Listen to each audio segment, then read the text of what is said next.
Every time. of the Township of Morris this Wednesday, March 19th, 2025. The time is now 7 p.m.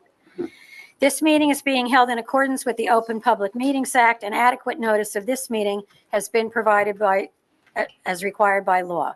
Specifically, notice of this meeting was emailed to the Daily Record and Morris Newsbee on January 3rd, 2025, and posted on the Township of Morris website.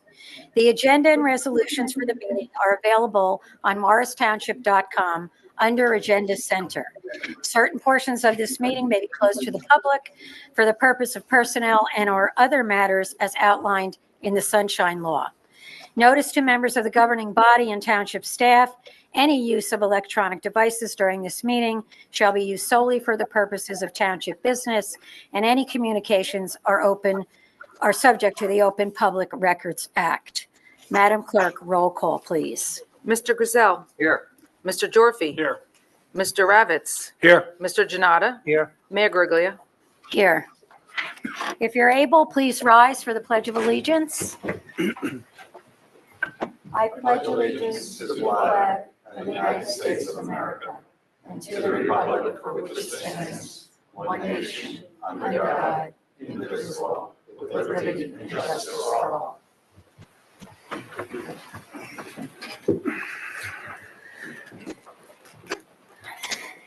Good evening, everyone, and welcome. It's nice to see many of you here tonight. Before we begin this evening's meeting, I'd like to take a moment to outline how we will conduct the public comment portion. We understand that there are a few items on the agenda that have generated significant public interest. We value your input, and it's important to us that everybody who wishes to speak gets the opportunity to do so. To ensure this, we will be limiting individual comments to 3 minutes per person. This change from our usual 5-minute limit is intended to allow more voices to be heard while keeping the meeting moving efficiently. We ask that you please be respectful of this time limit. Additionally, once you have spoken on a particular topic, you will not be permitted to speak again on the same matter. This helps ensure that everyone gets a fair chance to share their thoughts. Please direct all comments to me as the mayor. The Township Committee and I will not respond to comments until the public comment portion is concluded. There is a sign-up sheet on the table near the entrance of the courtroom, right over there. If you plan to address the committee, please make sure to sign in so we can accurately record your information for the meeting minutes. When you come to the podium, please clearly state your name and whether or not you are a resident of Morris Township. We also ask that all attendees maintain decorum throughout the meeting. This means no interruptions, side conversations, or outbursts. Our goal is to have a respectful and productive meeting where everybody feels heard. We appreciate your cooperation, and we look forward to hearing from each and every one of you. Thank you. The next item on tonight's agenda is the approval of the minutes. May I have a motion to approve the minutes of December 18th, 2024, closed and regular meetings, and January 2nd, 2025, reorganization meeting? So moved, Mayor. Second. All in favor? Aye.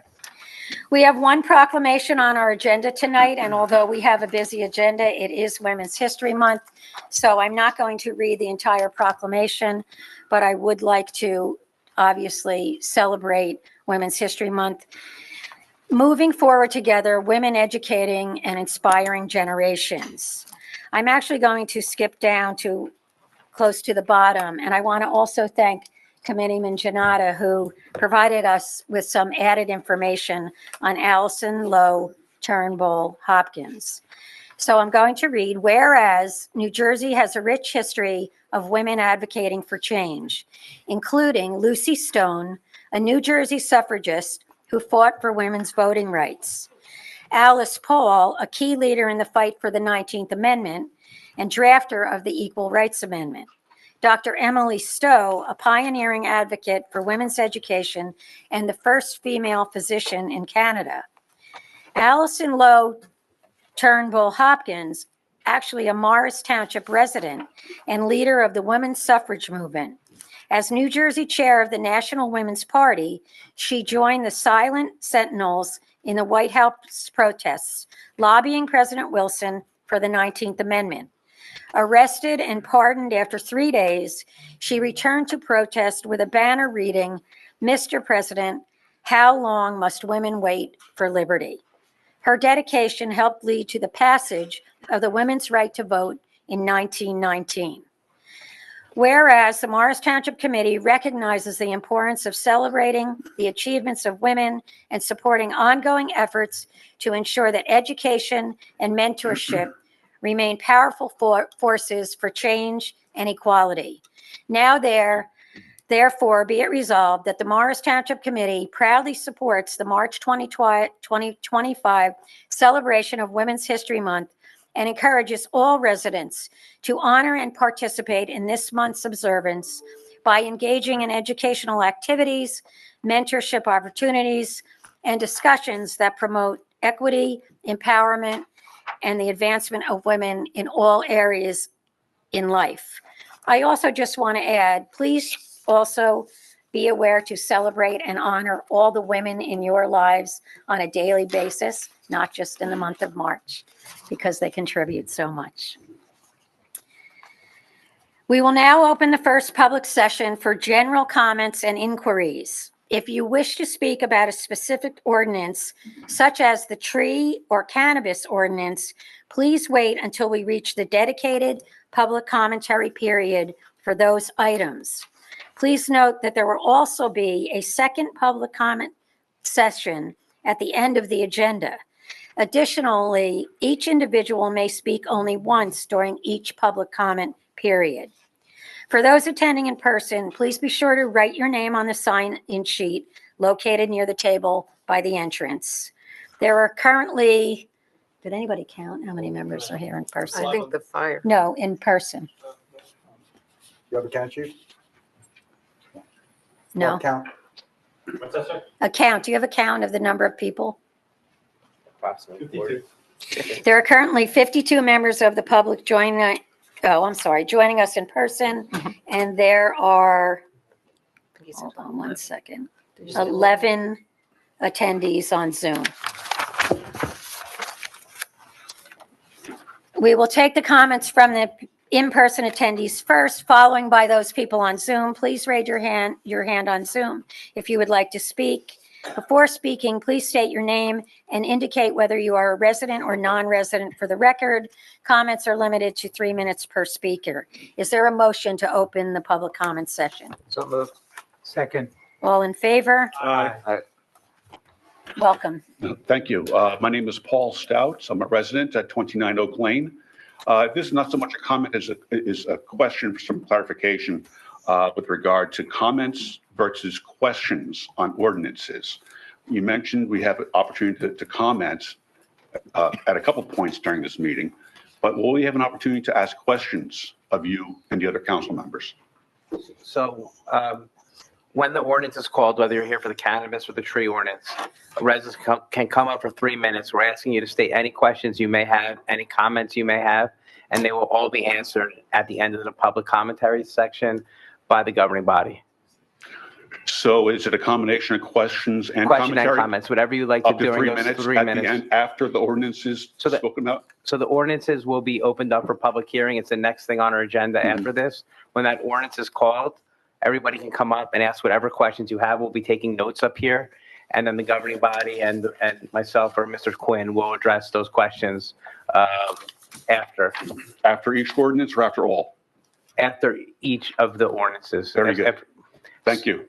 Before we vote, but after the public hearing's over. Okay, thank you. So everybody will speak. Thank you.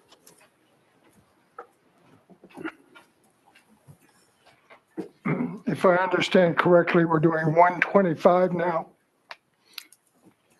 Name? No, sir, No. we haven't called that ordinance yet. It'll be the first ordinance that we call. I'm the first one, 125. We're not on that Sir, yet. we will just be. have to wait to see if there's nobody else in person, and let me check online. What is he saying? This section of the meeting is just for, It's all right. yeah, He'll be up in 1 second. Yeah, Just close the public comment.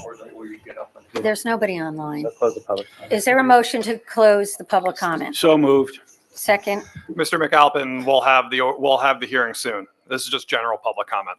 It'll be the next thing it'll on the be the agenda. next thing on the agenda, so you can wait there if Just you'd stay like. You can stay there. Just state it. There was a second. All those in favor? Aye.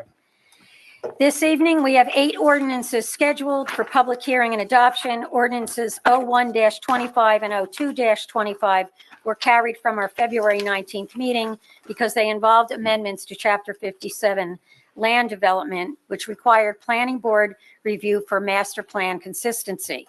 The planning board has since reviewed these ordinances and confirmed they are not inconsistent with the master plan. You may notice the ordinance 03-25 is not listed on tonight's agenda as it was previously adopted at our February 19th meeting. Madam Clerk, please read the title ordinance of 01-25 into the record, after which we will open the public hearing. Ordinance 01-25, an ordinance of the Township Committee of the Township of Morris, amending and readopting Chapter 57, Part 10, Article 34 of the Township Code. Note, amending tree ordinance. We will take comments from in-person attendees first and then switch over to Zoom. Please virtually raise your hand on Zoom if you would like to speak. May I have a motion to open the hearing, public hearing on ordinance 01-25? So move, Mayor. Second. All in favor? Aye. You may step up to the podium. Thank you. Your name, sir? Alan McAlpin, 5 Armstrong Road.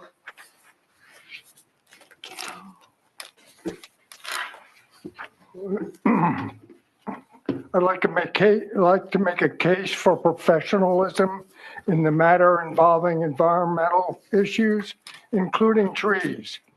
On February 24, 2025, just about a month ago, the Board of Adjustment hearing involving Ewing application is a sample of the need and usefulness of professional advice on environmental matters. Objectors provided the professional advice of John Linson. Mr. Linson is a licensed professional arborist. He consults for Summit, New Jersey. Notable Mr. Linson's testimony can be best characterized as conditional in substance. There was little or no categorical substance evident. The reasons for all this may include details which are known to professionals that affect decisions, or in this particular case, choice. So often by altering conditions for trees of the same species, for instance, multiple outcomes are possible, Mr. Linson allowed. It seems Mother Nature may exercise her right to be binary at times. Not everything environmental can be codified, it seems to me and others. Mr. McAlpin. I will one more let minute. those interested read the transcripts for themselves. To my mind, our township EC is comprised of very well-intentioned individuals, all of whom are a long way from silly. That notwithstanding, there are no environmental professionals at our EC, I understand. Mr. I will let McAlpin. EC members speak for themselves, but I'd be surprised if those I know Sir, would not welcome access to Mr. McAlpin, broad-ranging advice your in 3 tree and minutes other are up. environmental matters Got 3 more seconds. from established professionals in their respective fields. Professional arrangements that involve sharing with other townships are common and economical, I understand. Funding professionals is possible variously. Others would join me in suggesting that the township Mr. McAlpin. incorporate a 10% Mr. fee, McAlpin. flat tax, or tariff on applications for new. Mr. McAlpin, new- Your your time time is is up, up, sir. Your time is sir. Your up. 3 minutes is up, sir. I'm on my last sentence. It's up to you. Okay, finish your last sentence. For new buildings on undeveloped lands that reduce the township's precious open space. That avenue should promote enough funding one way or another. Thank you. Thank you. Is there anyone else from the public who would like to speak on the tree ordinance? Please step to the podium. Oh, what happened to my thing? Oh. Wow.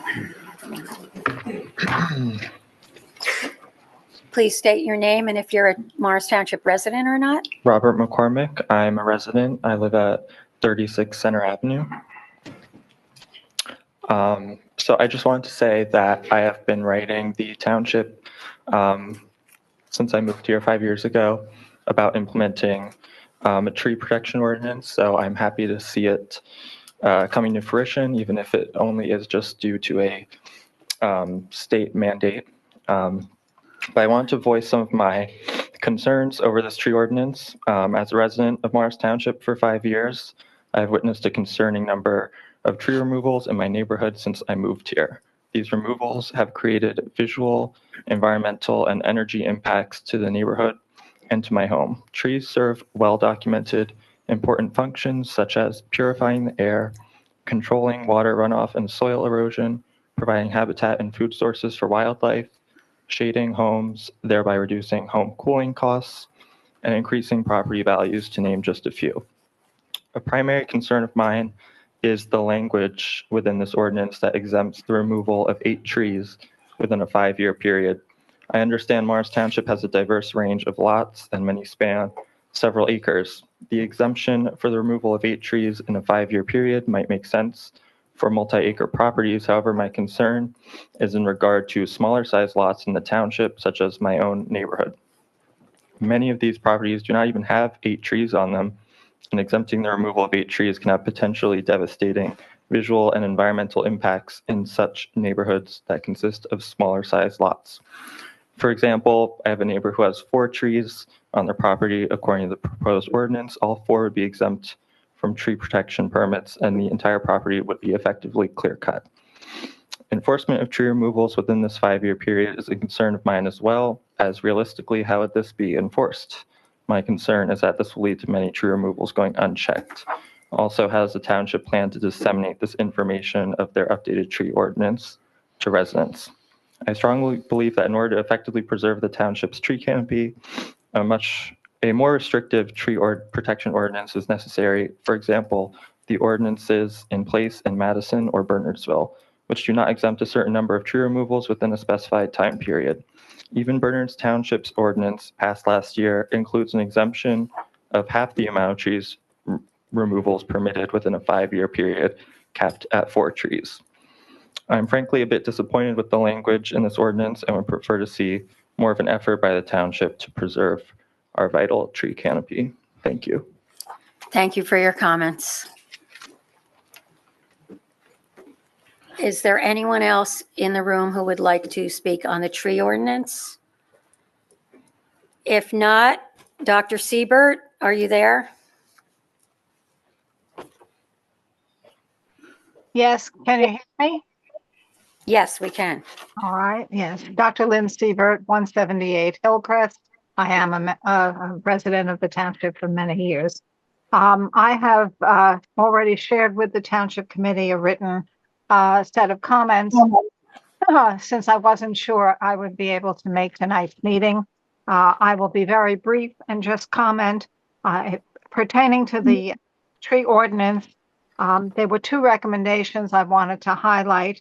One was to urge you to include the of a certified arborist, or especially when it comes to the potential removal of large or specimen trees, to have that expertise and knowledge put into play so that informed decision-making can take place and it can be determined whether or not such a tree should be in fact removed if it's diseased or poses an imminent danger to anyone or otherwise should be preserved. I think that would be a very important element to include in the tree ordinance.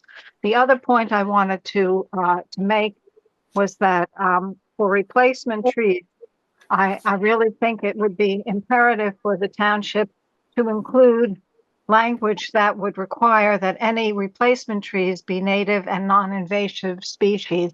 The language that's currently there says that they be consistent with the type and species removed from the site. But if someone removes a tree that was an invasive species tree or a non-native tree, to then replace it with the same type of tree makes little sense, given the commitment that I know the township has had towards trying to remove invasive species and promote native species. I did provide documentation for the township committee, including information from Rutgers University's Gene Epiphan as to what kinds of optimal tree attributes and priority tree species could be utilized. And I also recommend that maybe, again, cooperating with neighboring communities, perhaps sharing the services of a certified arborist would be a way to mitigate the costs of such an employment and yet provide you with the expertise that would help guide and inform decision-making. I appreciate your time and thought on this, and hope that that will be incorporated into the final wording of the ordinance. Thank you very much. Thank you, Dr. Siebert. I don't see any other hands raised. I do just want to say that, yes, we did receive your email with your concerns and the documentations, a couple other residents and those here tonight. We can, after this evening and the tree ordinance that is adopted, we can and will, as well as working with the Environmental Commission, be able to make some of the suggestions, changes, adjustments necessary as we go forward. Seeing no other members of the public wishing to speak, will someone make a motion to close the public comment? So moved. Second. All in favor? Aye. May I have a motion to adopt ordinance number 01-25? Mayor, I'll make that motion, but can I provide a comment? Yes, before we vote? After the second. after the second. I'll second it. Yes. Thank you, Mayor. I appreciate the comments from the members of the public on the tree ordinance, and I think I respect those comments, and I agree with, I think, most of the sentiments discussed. We do need to pass this ordinance by state requirement, which our neighbor from Center Avenue mentioned. I agree. I was supportive of a percentage base formula for this. However, as discussed by Dr. Siebert, we would need to hire an arborist to do that. And as I said in the last meeting when we introduced this ordinance, hiring a full-time arborist would be overly burdensome at this moment for the township. We continue to see a tremendous amount of increases for health insurance costs, prescription drug costs, pension costs for our employees, to the tune of 20%, which is actually what the number that came from the state health benefits this week for next year. That's on top of a 16% increase and I think a 19% increase in years past. So I just don't think we would be able to afford an arborist at the time, although I would love to have one down the road. So I agree with that sentiment. And if we have the opportunity to tweak this ordinance down the road, I would definitely be supportive of it. And I also just want to mention our street tree replacement program that we've been doing for the past few years, replacing trees that have been taken down because of the emerald ash borer and replacing them throughout the township in neighborhoods that were impacted, but also now neighborhoods that haven't been directly impacted with ash tree removals to just further enhance the canopies along our streets. So, and I believe we have over 500 trees, I think, have been planted along our roadways in the past few years, and we have that funding again in this year's budget to continue that program.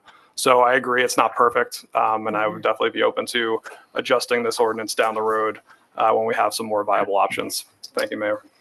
Any other discussion? Deputy Mayor Grayzel? Thank you, Mayor. This legislation, I think most of us up here agree is not perfect. I appreciate the comments from the public, and a lot of you were spot on with the changes that we might need to come back and do. such as the invasive trees, specimen trees, and native trees, incorporating mention of those and how they impact our environment here in Morris Township, to include those in the ordinance. And I also agree that we should come back and look at limiting the tree cutting based on the lot size. Maybe up to a certain lot size, we do a percentage basis, and beyond a certain lot size, we do a number. But we have to come back and take a look at that because, as Mr. McCormick said, and we've discussed, small lot sizes have fewer trees and they can just clear cut their lots, and we don't want that either. But this ordinance does accomplish one big thing for me, which I've been advocating for a couple years now, which is eliminating the clear cutting of trees here in Morris Township. I've seen several lots in my neighborhood clear cut over the past 5-6 years, I would say. And this ordinance accomplishes a restriction on that. I should also mention, as always, the planning board and zoning board will have their own approval to grant variances from the ordinance. But I do hope that they hold true to its spirit and intent. And I urge all residents who have additional comments for us to email us, either individually or as a group. We really like to hear from you. And as Mr. Jorke and I have said, and I believe Mr. Janata is going to say, maybe others, that we want to come back and improve this. So please send us your comments on ways that we can do that. But I think for tonight, given the state requirement, I think we need to pass this. Thank you. Any other comments? Committeeman Janata and then Mr. Ravitz. I would echo what Deputy Mayor Griselle and Kyle and Committeeman Jorke did. I mean, the tree ordinance was something that I've been trying to push for a while, and I'm glad that we're actually passing one now, even though it's not complete in my view, and I think everybody else's view. But it's the first step in the process, so I'm glad that at least we have something now. Thanks. Thank you. Committeeman Ravitz. Yes, thank you, Mayor. I just want to echo what Committeeman Jorfe and Deputy Mayor Griselle had said. They're spot on, and I want to thank the members of the public who have spoken out on this and the folks that have emailed us. Yes, this ordinance can be approved, but as Deputy Mayor Griselle had said, we needed to get this done, and we definitely are open to tweaking this down the road. There are some enhancements that can be made. And as always, if you have something, recommendations, questions, concerns, please do reach out to the Township Committee because we do listen. Thank you. And also feel free to if anybody wants to stop by the Environmental Commission meeting. It's on the website and it's open to the public if you ever want to visit. If there's no other discussion, Madam Clerk, may I have a roll call vote? Mr. Jorfe? Yes. Mr. Griselle? Yes. Mr. Janata? Yes. Mr. Ravitz? Yes. Mayor Griglia? Yes. I, Donna J. Gariglia, Mayor, declare ordinance number 01-25 approved and adopted and direct the Township Clerk to publish proper notice thereof in the official newspaper. Madam Clerk, please read the title of ordinance 02-25 into the record, and then we will then open the public hearing. Ordinance 02-25, amending Chapter 57, Land Development of the Code of the Township of Morris. Note, amending site plan exemptions. We will take comments from in-person attendees first, then switch over to Zoom. Please virtually raise your hand in Zoom to indicate if you would like to speak. May I have a motion to open public comment on ordinance number 02-25? So moved. Second. All those in favor? Aye. Is there anyone from the public who would like to speak on this ordinance? Mayor, can I suggest that Mr. Quinn just give us a very, very brief review of what this covers? Sure. Because the title's very vague, so I think that'll be helpful. Certainly, as technology has changed over the years, there are certain things that residents are doing, such as putting on solar panels, putting in electric vehicle charging stations, making minor improvements to their properties that, under the current ordinance, would require them to go before the planning board or the Board of Adjustment. So on some of these minor new technological enhancements, they can then be administratively approved by basically our engineering technical coordinating committee. They would have to go through the zoning process, get the approval, and they would not have to appear before one of the boards for something that's very minor, and then expediting what they want to do, but also saving them a significant amount of money of having to put together a planning board or board of adjustment application. So I just want to make clear that the purpose of the ordinance is to make certain home improvements easier for the public to accomplish and not have them go through the protocol that we have in place currently. Thank you. Seeing nobody here in public and no hands raised, is there a motion to close public comment? So moved. Second. All in favor? Aye. Aye. May I have a motion to adopt ordinance number 02-25? So moved. Second. Is there any discussion? Madam Clerk, may I have a roll call vote? Mr. Janata? Yes. Mr. Griselle? Yes. Mr. Jorfi? Yes. Mr. Ravitz? Yes. Mayor Griglia? Yes. I, Donna J. Gariglia, Mayor, declare ordinance number 02-25 approved and adopted, and direct the Township Clerk to publish proper notice thereof in the official newspaper. I would now like to ask our attorney, Jared, to explain why 97-25, the resolution, must be voted on before ordinance 04-25. So ordinance 0-25 was amending the zoning code. It went to the planning board for a consistency review, and it was found not to be consistent. So for the reasons set forth in our reasons resolution, we believe it's in the public good that despite the fact that it's not consistent with the master plan, that still should be adopted. And this body has the ability to do that by a supermajority. Any questions? Madam Clerk, please read the title of Resolution 97-25 into the record. Resolution 97-25, resolution of reasons for adoption of ordinance number 04-25. May I have a motion to approve Resolution number 97-25? So moved. Second. Madam Clerk, may I have a roll call vote? Mr. Janata? Yes. Oh, that was wrong. Mr. Ravitz? Yes. Mr. Griselle? Yes. Mr. Jorfi? Yes. Mayor Griglia? Yes. Madam Clerk, please read the title of Ordinance 04-25 into the record, and we will open up the public hearing. 04-25, amending Chapter 95 of the Zoning Code of the Township of Morris to modify the RA 11 and RA 25 zoning boundaries for Block 3105, Lot 6.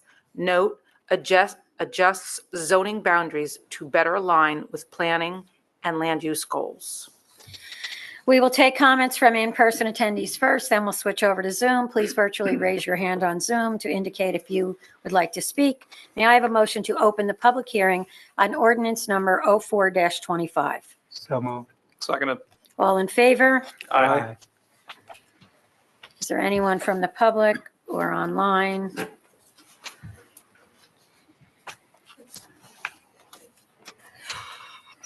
Mayor, I'll make a motion to close the public comment. No, I just jumped Oh, up. I'm I'm sorry. sorry. No, Paul Stouts, resident 29 Oak Lane. Does this ordinance have to do with the cannabis business as well? No, The changing no, of this the, is actually the lot. It's a residential property So- that has it's in two different zones, and because it faces two different streets. so why are we overriding the master plan, which was put in place? I'm a little confused here. It's going to allow for what? It's a property that sits in two zones, and it faces two different streets. Okay, so you're talking about a single property here, not, So not, not a- This is a residential property. Resident, yeah. Okay, And very so good. that they essentially, they're in two different zoning issues, so we want to give them that relief. Okay, thanks for the clarification. But Thank just you. it's a residential property. Very good, thanks. Mr. Quinn, is there intent to subdivide the property? Eventually, yes. Yeah, so Mr. Stout, the property goes between two zones. It's one piece right now. And they're intending to subdivide the property since it faces two different streets. So we just want to adjust the line in the back so it just aligns with the zone. It's really a minor lot line It's minor. adjustment to allow the resident to subdivide the property. Thank you. Thank you.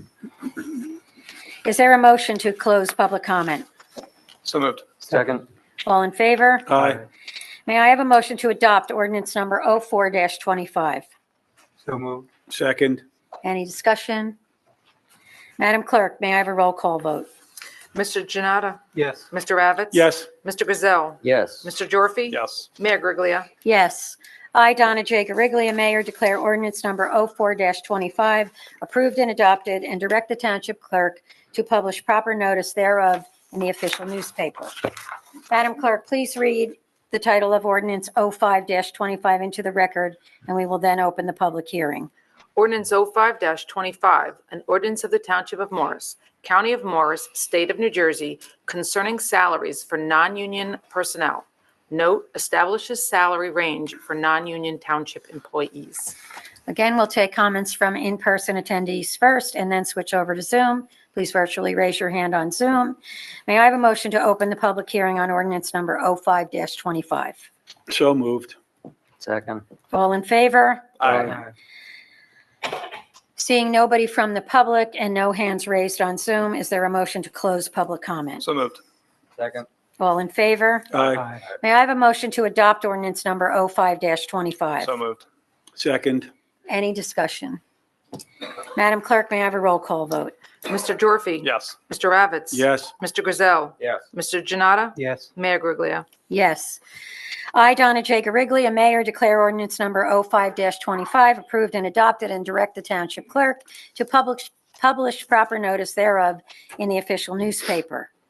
I'd like to please note that committee member Jorfi will recuse himself from ordinance 06-25 due to his role in the fire department.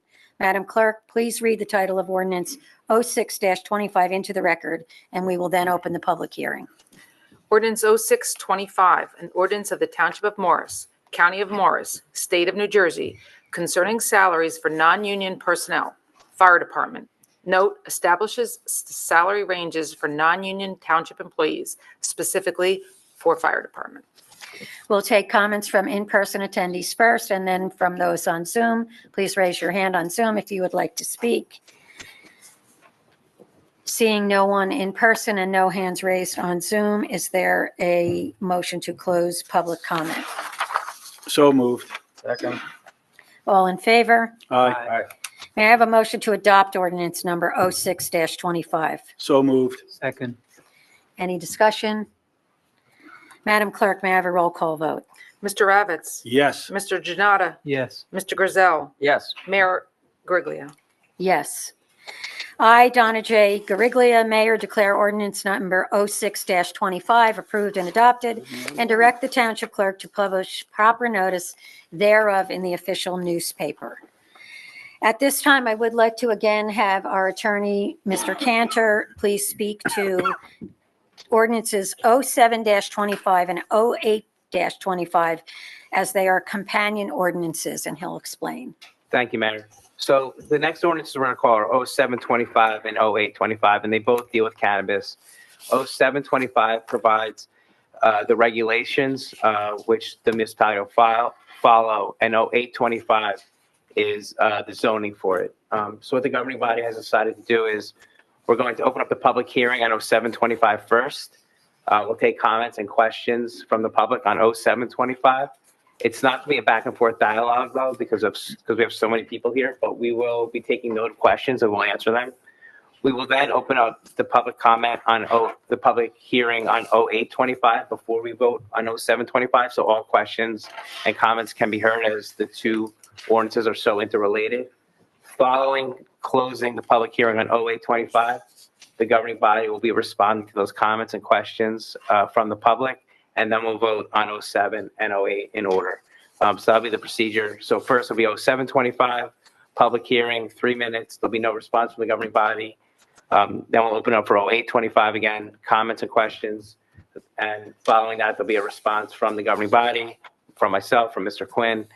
And then there'll be a vote on 07 and 08 following both public hearings. Thank you. Madam Clerk, please read the title of ordinance 07-25 into the record, and then we will open up the public hearing. Ordinance 07-25, an ordinance of Morris Township, County of Morris, and State of New Jersey, amending Chapter 205, Cannabis Businesses, Section 205-1, Prohibited Acts. Note, updates local regulations on cannabis businesses. Again, we'll take comments from in-person attendees first, and then from Zoom. Please raise your hand on Zoom if you would like to speak. May I have a motion to open public comment? So moved. Second. All in favor? Aye. And one other thing, Mayor, if your comment is about cannabis, you can come up on 0725. The other reason we did it is we didn't want to confuse the public on some aspects that may fall under 07 and some that fall under 08. So any comments you have on cannabis, you can come up now for 0725. Is there anyone from the public who would like to come to the podium?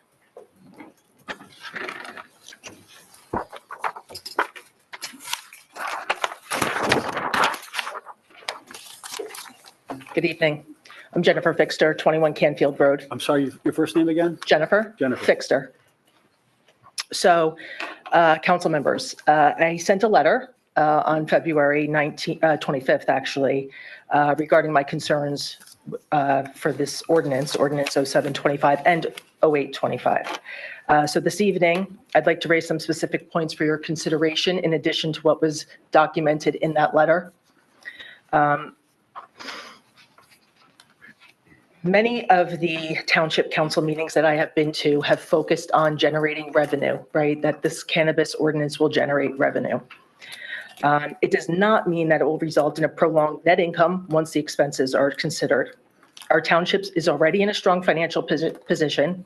We have 20 million in cash and 12 million surplus that is available for operating expenses in 2025. The ordinance states funds from marijuana sales will be used specifically for capital expenditures, yet we already have more than 400,000 capital surplus at year end. We have a healthy financial statement. This raises the question of whether tax revenue from marijuana sales is truly necessary for funding community projects.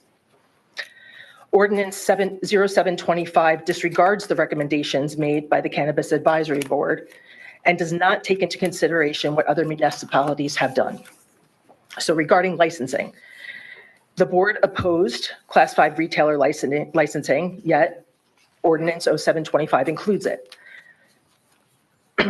It also ignored their concerns about competition and lack of suitable property. Morris County currently has 8 retailers with another planned in Morristown.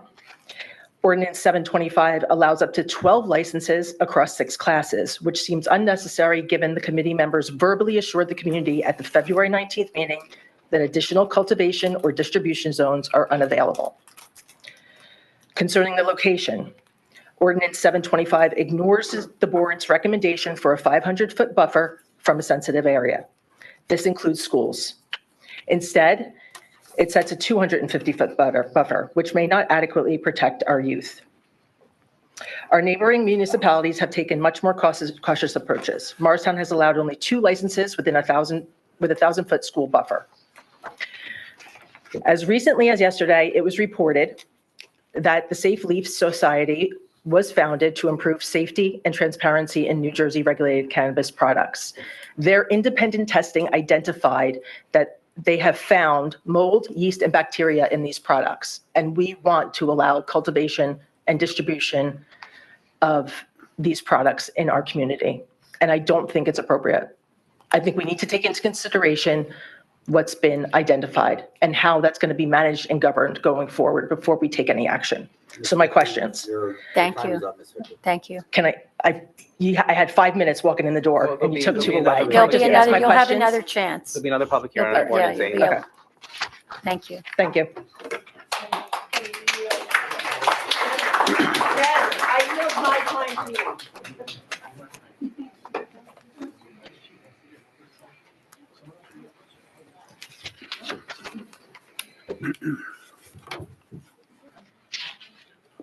Hello. Hi, Paul Stout, 29 Oak Lane. I am a resident, actually for 19 years, active in the community. Actually was on the zoning board for this township. I was also the chair of EDAC for the township. I volunteer for a number of organizations within the community, so I care about what happens here.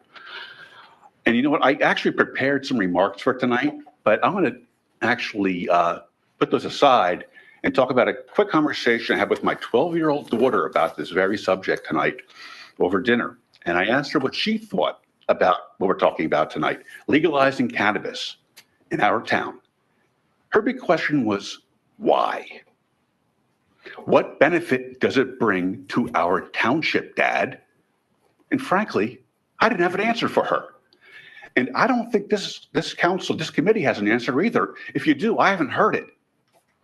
Maybe that's because this has been kept so off the radar since this began. I mean, with all due respect, Mayor, you talk about transparency. You talk about valuing our input, yet you limit the amount of time we can talk about this. I had to search for this information to come here tonight and last 2 weeks ago for the planning board meeting. It was basically hidden. You talk about recycling on the municipal messenger. You talk about taxes, but you don't talk about pot and bring it to our town. No, that's kept quiet. You posted the agenda about 24 hours before this meeting. This was not publicized. You see this group here tonight? Word of mouth, grassroots, social media. I know I'm not happy. I'll let them speak for themselves. But I hope you come to your senses and don't put pot and money ahead of our great township. Thank you. Thank you.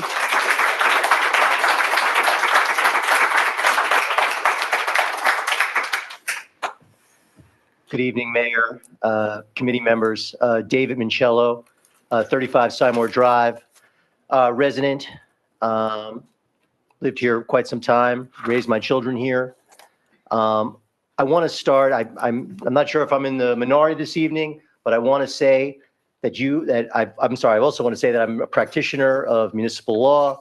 I represent municipalities throughout New Jersey. I want to say that you guys got it right.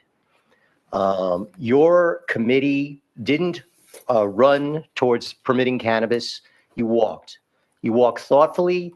You heard from industry insiders. You heard from people in public safety.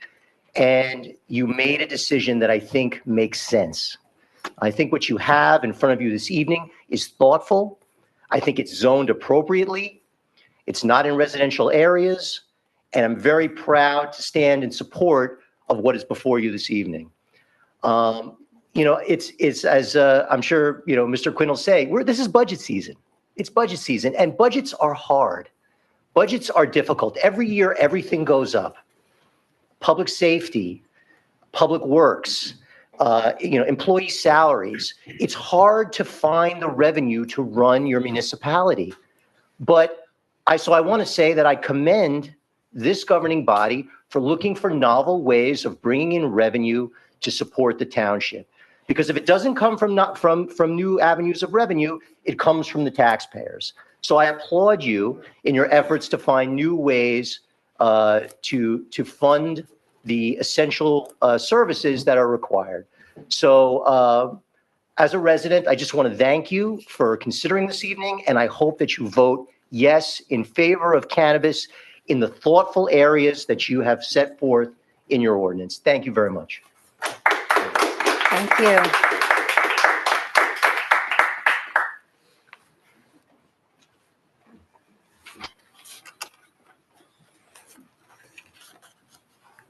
Hello. Lee Schwartzberg, 65 Woodland Avenue. I'm a resident.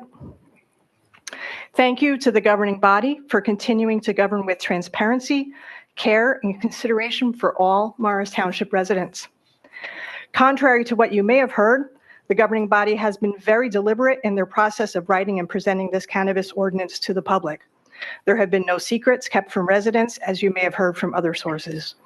A cannabis advisory board was created last year, and all residents were welcomed to attend all 6 meetings to hear from various experts in the field, including our own law enforcement. Cannabis is legal for recreational use in New Jersey, full stop. The safest and most controlled way for cannabis users to procure cannabis is through highly regulated, secure, and safe cannabis dispensaries, full stop. Like liquor stores, cannabis dispensaries have strict regulations as to where they may be located and to whom they may sell their product. Any cannabis business that is considered by this governing body must adhere to these strict regulations, full stop. There's also been a misinformation campaign claiming that cannabis is a so-called gateway drug. There are no conclusive studies that support this claim. In fact, some research suggests that cannabis use may actually reduce the likelihood of using certain other drugs, such as opioids. I appreciate the current concern for the safety of our children. I know safety is at the top of all of our lists of concerns, as it should be. So if safety for our children is important to you, please focus on the steps that you can take to make them safer, dangers that are a much greater threat to them than a secure, controlled, legal cannabis business. Make sure your kids are following their full vaccination schedules to prevent life-threatening diseases. Make your home a safe space for your child, support them no matter who they might be, and prevent them from being bullied or becoming bullies themselves. Keep firearms in your home unloaded, locked, and secured. Supervise screen time and limit exposure to social media. Know where your kids are riding their bikes to play, so they're not playing in busy, high-traffic areas. Talk to your children about alcohol, tobacco, and drug use. And don't talk, please. I trust that moving forward, the Township Committee will continue to be exceedingly thoughtful and measured in their deliberations and will make the right decisions for the safety and well-being of all its residents. Thank you.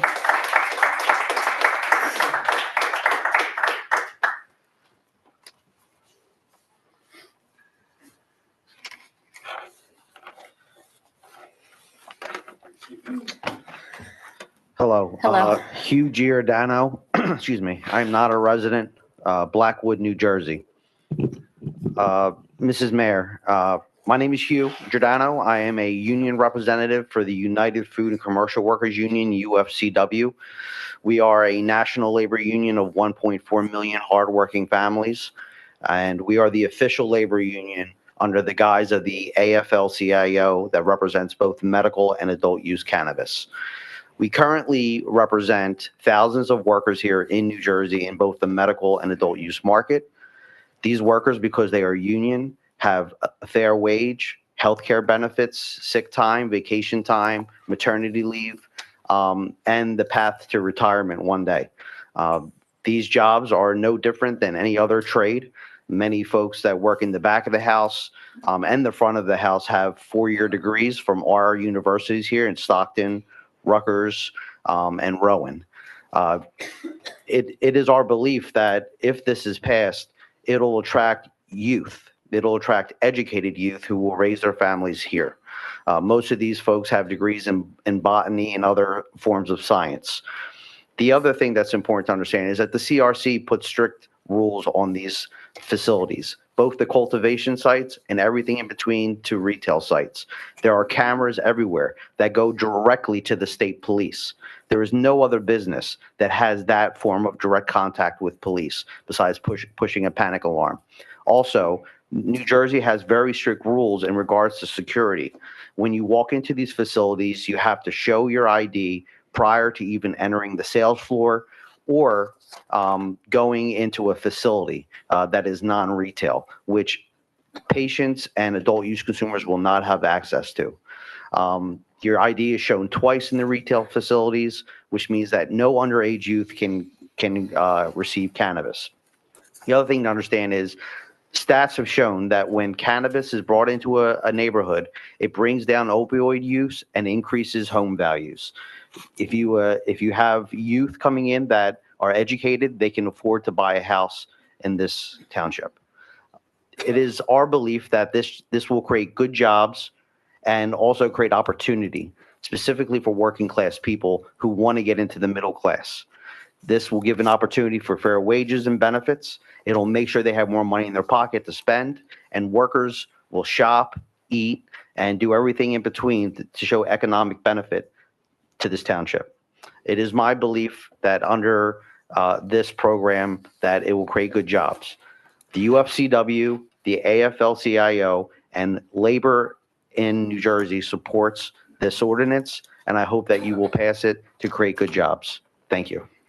Thank you. Is there anyone else in person who would like to come forward?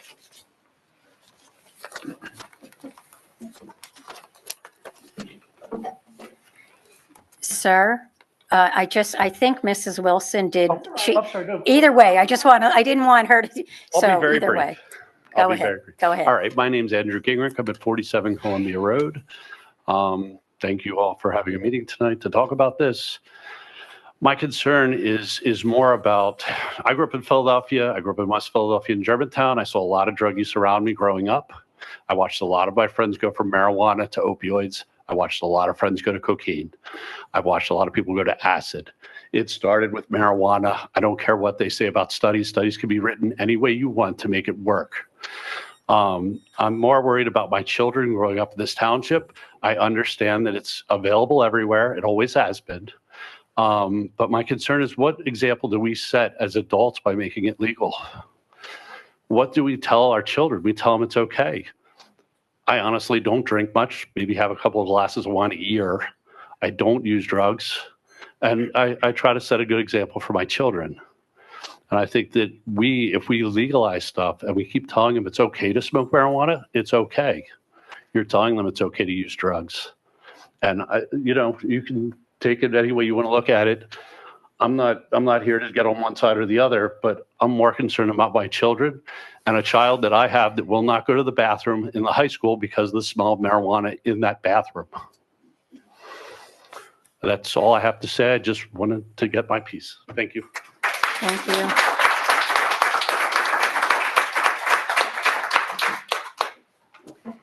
Hi, good evening. Good evening. Nice to see everyone. So I have a few comments I'd like to add to the mix. Give your name and address, please. Oh, Kathy Wilson, 20 Beechwood Drive. Thank you. Beginning with the argument that 2/3 of our residents voted to legalize, therefore this ordinance is doing what our residents want. That argument does not resonate with me, and I'm not alone on that. Repeating this argument leaves many people feeling like their views are not being heard. In my case, I voted yes to legalize because I don't want people going to jail for possessing small quantities of pot, not because I'm eager to bring the cannabis industry to our town. If the ballot question was, should our town permit all classes of business activity, including not just retail, but also cultivation, manufacturing, wholesale, and distribution, I'm pretty sure that far less than 2/3 of our residents would vote yes. I would be one of them. Unlike many who are here tonight, I am not passionately opposed to this ordinance, but I do have reservations and I do question if the benefits are worth it. For example, no one knows what the tax revenues will be. Assuming a 2% tax rate, I've heard back-of-the-napkin estimates ranging from $20,000 to $100,000 in new revenues per year. For perspective, these estimates would yield a revenue offset of somewhere between $2 and $12 per household per year. Hardly a major financial benefit. My biggest concern is whether it's wise to allow all classes of business activity. Retail is one thing, particularly retail that allows the sale of medical marijuana. But cultivation, manufacturing, distribution, these are large-scale production activities that involve warehouses and trucking and all kinds of safety, security, and operational concerns. As a resident, I'm not keen on having my community serve as a home to businesses whose profits depend on sustaining and even expanding large-scale consumption and demand. That business model does not align with my personal values. I also don't like the provision of a 250-foot distance from schools. I'd like to see that distance extended. In my opinion, this ordinance is an overreach. In its current form, I do not believe it serves the best interest of our community. If I was still seated on your side of the dais, my vote on this ordinance would be no. Thank you.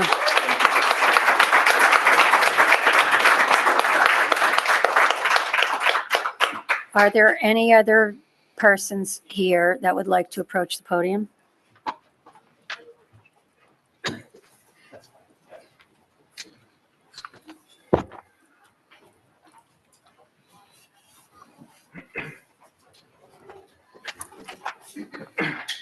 Mark Corcoran, 59 Canfield Road. I was up here a few weeks ago. Mark Corcoran, 59 Canfield Road. I gave my opinion at length a few weeks ago, so I'm not going to go into that again. But I would like to raise a few topics. Number one, Jennifer Fixter just went through several line items about the budget that you have before you and the surplus that we have here, which is quite clear. And I forget who it was, but she had to yield her time to somebody who's not even a resident of this town, which the absurdity of that, I don't even know how to address that.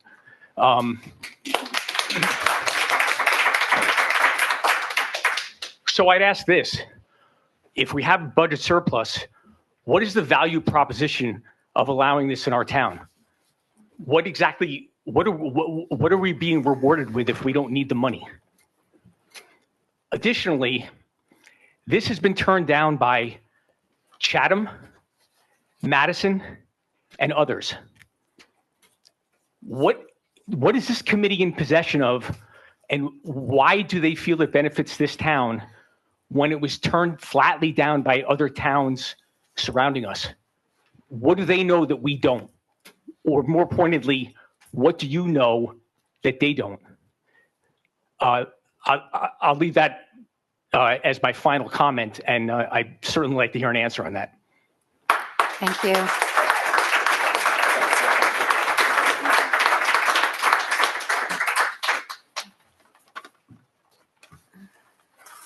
Thank you, Mayor and Council. My name's John Murphy. I live at 18 Brothers Place in Morris Township.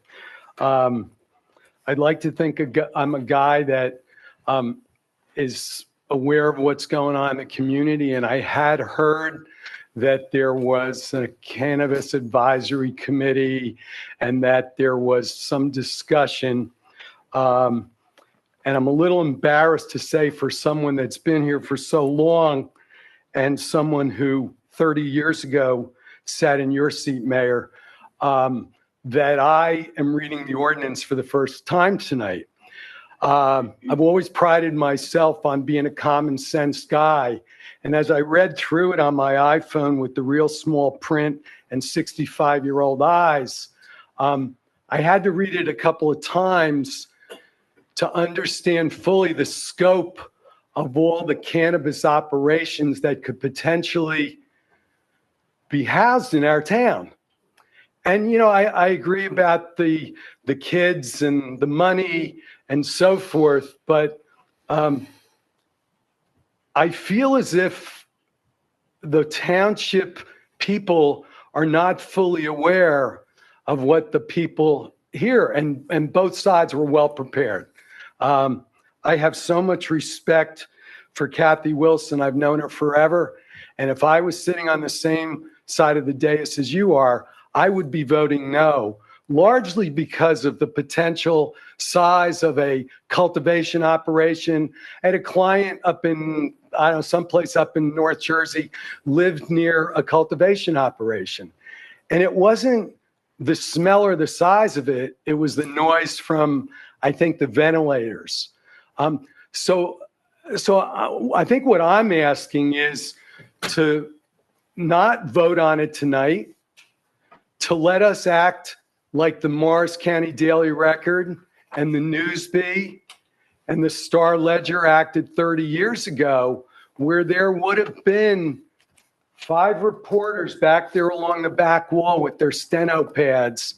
And the next day you would see, maybe below the fold, maybe not above the fold, but you'd see information that would, I believe, get more people here. I was very interested. I have 30 seconds left. I was very interested to hear somebody say something to the effect, liars figure and figures lie, or you can massage your statistics any way you want. But 2/3 of the people voted one way, but that should not be used because this vote is not apples to the legalization of marijuana. This is about our community. This is about our children.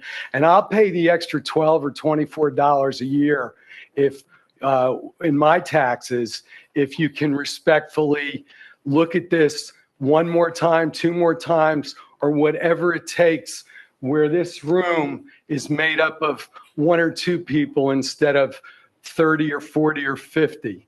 I think it needs to be tweaked, and I respectfully ask that you postpone any vote tonight until more people are aware of what the potential could be for our community. Thank you. Thank you for your comments.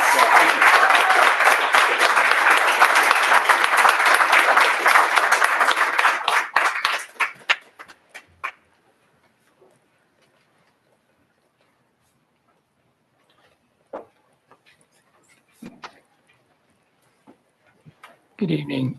Good evening. Jim Kavanaugh, 11 Featherly Road, resident for 55 years. I had no intention of speaking tonight. I came here with open heart and an open mind, just hearing about the cannabis. I'll have to apologize like John Murphy here. I didn't know anything about it. That's my fault and that's on me, but I'm here now and I've listened dispassionately to both sides of the arguments. I've heard people come from the outside and talk about the business aspects and so forth. I've heard comments in terms of the potential revenue. I've known Kathy Wilson and John Murphy for many years. They do their homework. And I would like to just basically make the point of consider our children in this. I too would be willing to pay a lot more in terms of taxes for the amounts that were put out by Kathy Wilson, even if you magnify it by 10 times. I think it's our children that are most important. I would ask each one of you, I know 6 of you over the years that you do fine work, and many times you get berated for things. I'm not going to berate you for anything. I'm simply going to invite you to reach deep into your souls and think about all the residents, which is what you would be voting on, and weigh the importance of what does this really do for you. I think there was a gentleman who stood up and said, why? And that's the statement that questions, in my mind, why. You'll have to weigh the argument about the potential revenue. I would like each person to go on record, if you go ahead and vote of the affirmative, just before that, to make your statements as to how much revenue impact this would be, because on the other side is our children. And I'm not an expert in terms of this, but I'd like to see the subject ventilated a lot more. So I would also suggest, along with Mr. Murphy's comment, that you would delay this tonight so that it be going out to the public. Thank you and God bless. Thank you.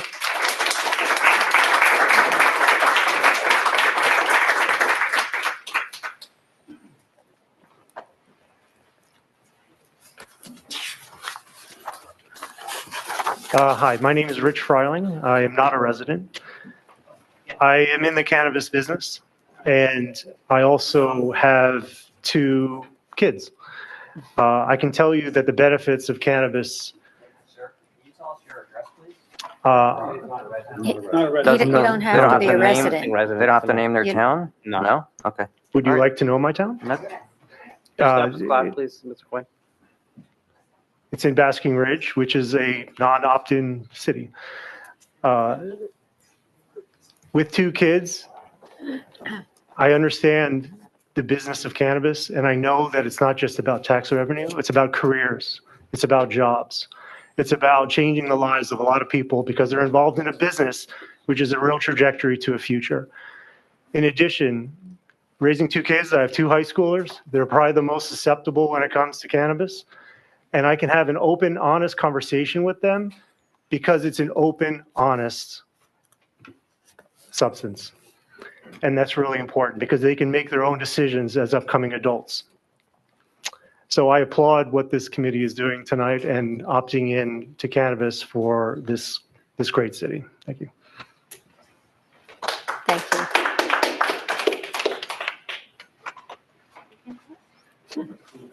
You're so polite. Hi, my name's Lori Georgian, 2 Spring Valley Road in Morristown. I stand before you today because I believe a dispensary has no place in Morris Township. While some may argue that legal cannabis is here to stay, we must ask ourselves at what cost to our children and our neighborhood. First and foremost, our children's safety and well-being must come first. A dispensary in our community increases the risk of exposure to marijuana at a young age. Studies show that when dispensaries open in neighborhoods, teen usage rates tend to rise. No matter how many regulations are in place, the reality is the increased access leads to increased temptation. Do we really want our children growing up in a town where marijuana is more visible and more accessible? Second, the presence of a dispensary changes the character of our neighborhood. Morris Township is a family-friendly residential community. Parents move here for good schools, safe streets, and a wholesome environment to raise their kids. A dispensary doesn't fit into the vision. It attracts more foot traffic from outsiders, as we've seen tonight, increases the risk of loitering, and sends the wrong message about what we prioritize as a community. Third, there are better ways to grow our town than through the cannabis industry. A dispensary is not the type of business that enhances a neighborhood. It diminishes it. Nearby property values can decline. Reputable businesses may think twice about investing here, and residents may start looking elsewhere to raise their families. We have worked hard to build Morris Township into the wonderful place it is today. Why would we risk this now? Lastly, we cannot ignore the example we are setting for our children. We constantly remind them to make smart choices, avoid peer pressure, and focus on their futures. Yet allowing a dispensary sends mixed signals. It normalizes marijuana and diminishes the risks associated with it. Our job as a community is to protect and guide our kids, not introduce more challenges into their lives. Morris Township is more than just a location. It's a home that we've all lived in. A dispensary does not align with the values that make our town great. I urge the council to consider our children, our families, and our future when making this decision. Let's keep Morris Township the safe, welcoming, and thriving community we all love. Lastly, you had mentioned 2/3 of the folks voted to legalize cannabis. Put it on the ballot. Put it on the local ballot. You guys should not be deciding. Put it up for vote. Thank you.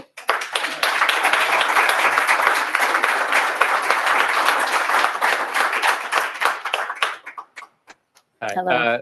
Keith Robinson, non-resident, but I have many friends and colleagues that live here. West Orange, if that matters. So I've heard a lot about costs and benefits, and so I just wanted to speak a little bit from both a personal perspective and a professional perspective.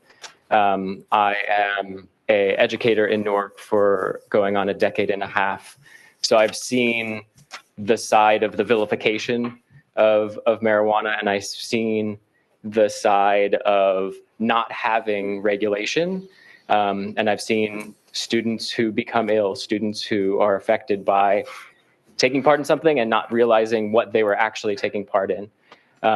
So I think I agree with those that said that the safest option is the regulated option. And then from a personal perspective, I live in West Orange, which neighbors Maplewood, which I consider to be a safe and family-friendly environment with dispensaries. And so from a personal and familial perspective, I am able to access things that help with my and my family's anxieties. And we're able to be better friends, better parents, better partners as a result of all of that. So I think that there are innumerable benefits, and I've seen them both professionally and personally. Thank you so much. Thank you.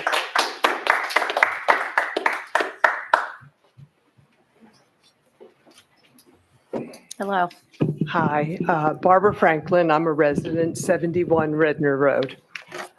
I know you've taken a lot of time to do research on this, but what's the rush? We don't have to be the first. We don't have to be among the first. Believe me, you could be the 10th or the 20th town doing it, and it will still be successful by revenue, not necessarily quality of life of people in our town.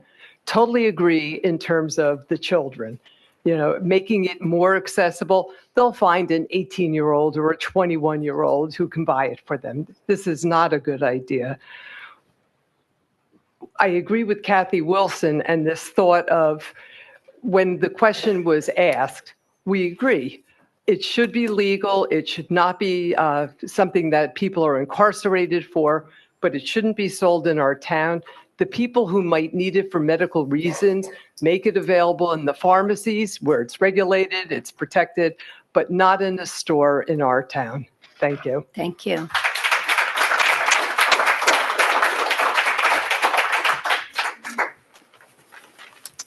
Good evening. Hello. My name is Tamara Wischergrad. I am a proud resident of Morris Township at 32 Cadena Road. And I rise before you this evening to ask you to think of the children. The next thing you know, they'll be selling mind-altering substances in supermarkets. Oh, wait, they already do. Cannabis is legal. Cannabis is allowed to be produced and sold in New Jersey. And I understand that people feel passionately about it. I understand that people have fears about their children's exposure to it. I have fears about my children's exposure to fast food. We sell that too. I appreciate your actions in considering carefully how to do this the right way, in a regulated way, in a way that keeps people controlled or keeps the youth controlled from access to cannabis. It's going to be in particular areas, it's going to be buffered, and it's going to be sold in a way that is highly regulated, as it should be, as alcohol is. In fact, much more regulated than alcohol. I appreciate that. And I appreciate that you've not given in to the fears that actually most of us, particularly in our age group, were raised with. We were heavily indoctrinated to be afraid of cannabis in a way that we were not indoctrinated to be afraid of alcohol. And there is no sense in that. So instead of staying in the past and giving into those fears, we're moving forward in Morris Township. And I hope that you will vote actually tonight to just move forward with this. Thank you. Thank you.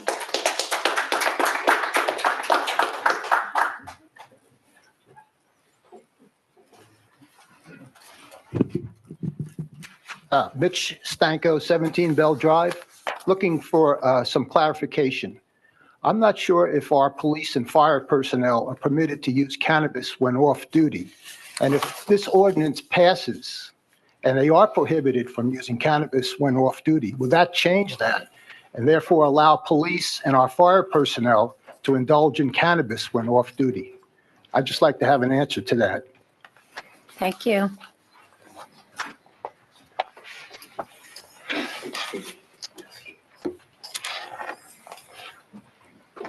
Hello, my name is Rose Beth Mickle. I live at 20 Max Drive in Morris Township. I am a resident, and just as you've seen from a show of hands, that obviously there's more with us than there are with them, and that was excluding the people that were not residents, for one. You cannot get a parking spot in the parking lot right now. I had to park across the street because there's so many cars here to voice how we feel about the decision that you're making. To this woman's point about drunk driving, there was almost 700 deaths in 2024 just from drunk driving or marijuana being tested positive. So, okay, if you want to smoke the joint and think it's like not a big deal, fine. It's to each his own. It's your business. But when you bring something that is so huge to a township that is family oriented, I'm not married and I don't have children. And I still feel passionate about this because I can see just one, I don't do it anymore, but I used to smoke pot 30, 40 years ago when I did. And even at that, I was impaired. I could not drive. So could you imagine the people that do it or are influenced by this? I just want to put on record that I am one resident that is absolutely against this. And I hope that you hear the majority of people, and that's not even the majority of our townships speaking, because half of them, I'm sure most of them, don't know about it. And I commend the man that said, letting the township see it on, through publicity and through the news. Let them vote on it that way and let them come and talk about it and show up here to another meeting. Why is it so? I just feel, I'm here when you're talking about it, but there's a majority of people that are not. And so I'm just asking that you would hear the majority of people. Thank you. Thank you.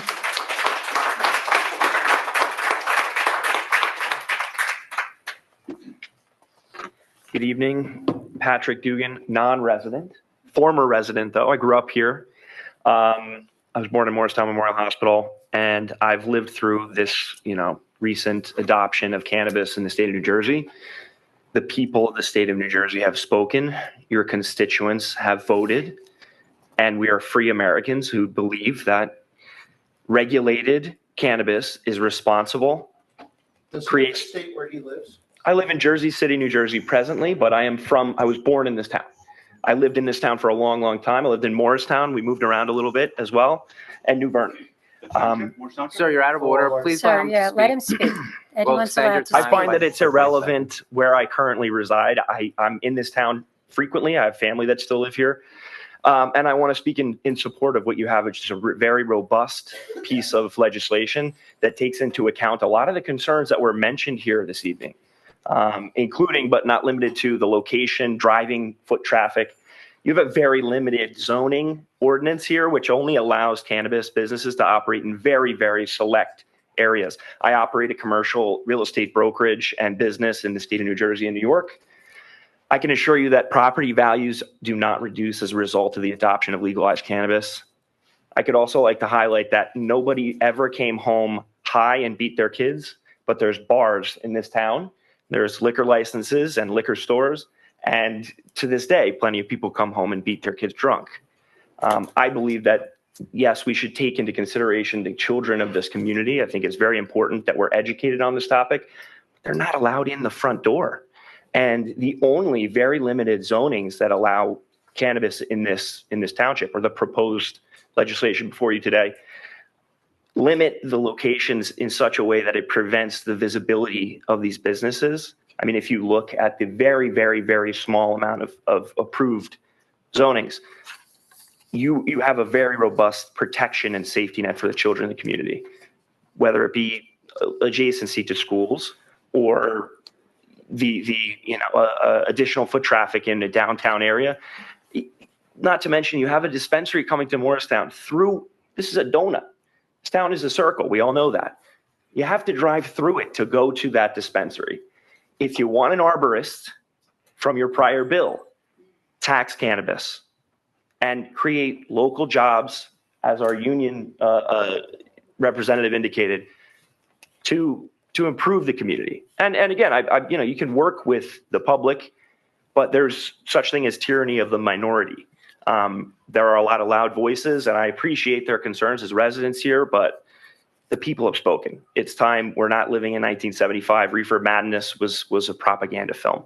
I don't intend to use Rain or my minute. I appreciate being heard, and I hope that you pass this ordinance or some form of it in the very near future and allow residents the opportunity to profit from this business in a safe and regulated way. Thank you.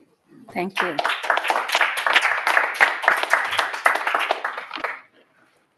My name is Steve Laris. I live at 20 Oak Park Drive. Been here for 27 years, and I love this township.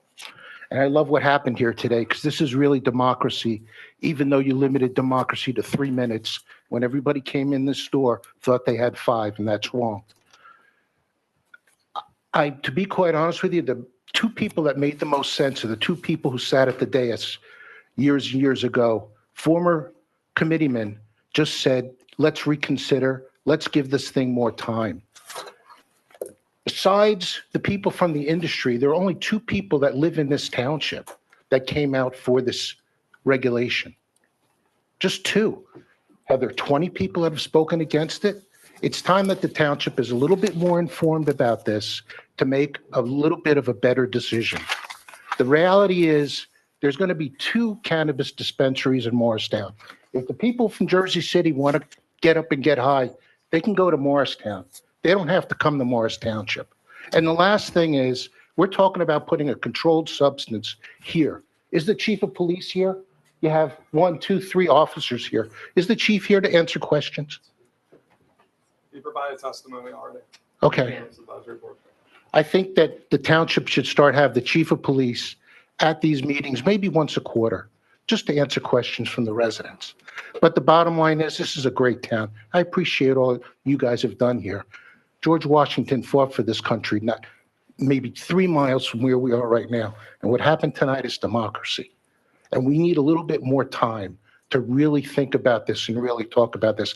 I hope the committee takes a little bit more time and hasn't made up their mind. And as the 2 people who were committeemen were very eloquent and said, let's give this thing a little bit more time and do a little bit more research. Let more people understand what's going on here. I'd be against a liquor store opening up in that facility. I'd be against a gun store opening up in that facility. And I really don't appreciate these people that from the industry that come out here to talk about the town. Mr. Quinn, I'm really done, so maybe give my minute to someone else. Thank you all very much. Thank you. And thank everybody here. This is what this country is about. You're correct. Thank you. Thank you. Hello. Good evening. My name is Alex Ficharni. I am not a resident. Sorry, what I'm was your not name? here to Alex Ficharni.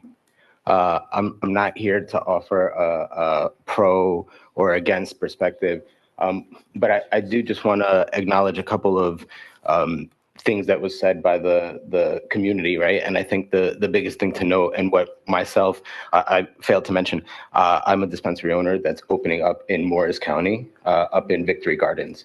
And my whole goal and perspective is to educate and provide a positive benefit to the community that surrounds myself.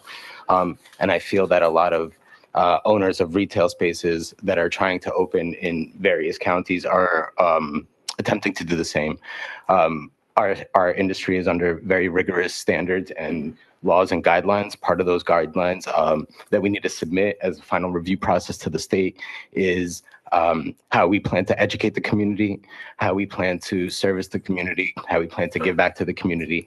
And that's part of our final approval process. So the standards and the processes that we're under and the review processes are quite extensive and quite vast. We try to bring in educated individuals so that we can educate the community. And I think that that's a big part of what I'm not speaking for this community by any sense, but I think that a lot of the concerns and worries stem from lack of knowledge of the space, the industry, and maybe the product as well. So I just encourage the community and the council, as I went through with my council and planning board, to really have a close relationship and educate each other in the process, but also educate each other in what the true positive benefits of bringing these businesses and these individuals into towns like this, and having true, open, and honest conversations with the community. Thank you. Thank you.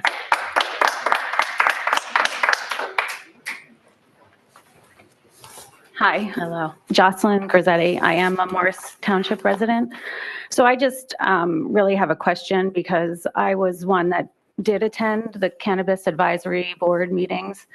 And after the last one, I actually thought it was like kind of a done deal. Like, not that we were going to go forward with it, but that it wasn't possible, because we were talking about zonings of like 1,000 feet or 750 feet. So my question is, it's now down to, for the most part, on the east side of Ridgedale, 250 feet, and then 500 feet on the other side. So my question is really, how did you arrive at this?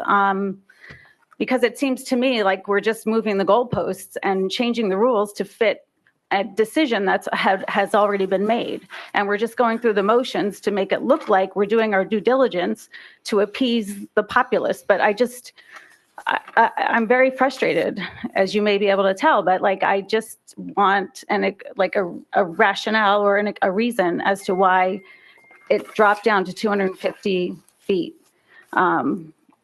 Like I said, I feel after having sat through that last meeting, I was very confident that this would not pass because there was really no place that this could go.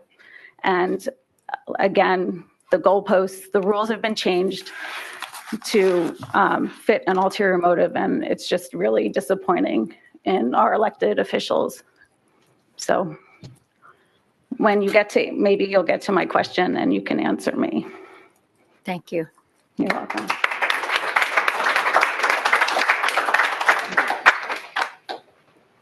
Hi, Jennifer Murphy. I am a resident. I would just like to reiterate some of the things that have been said, that I just hope the Township Committee waits and they don't vote on this tonight. Give the residents a greater opportunity to be aware of this. I don't think the majority of the Township residents even know this is going on. I think most of the people who are here tonight, it is due to word of mouth. I think it should either go to a ballot question. I also think that a lot of what's been said is discussing that the state has legalized marijuana. Yes, it has. I don't think that it should be the focus of tonight, what we're talking about. I think we as a municipality should decide how we interpret that and what we want to do with it. I liken it to federal law and how states interpret that and what they do in home turf.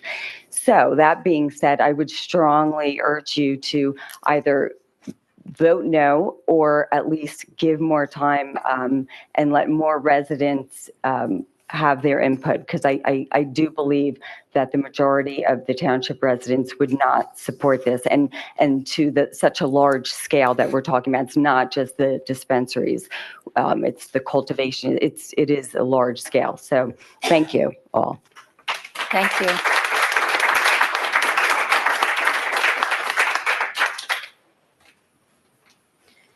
Seeing nobody else in person, I would like to first call on Kristen Kamyati on Zoom.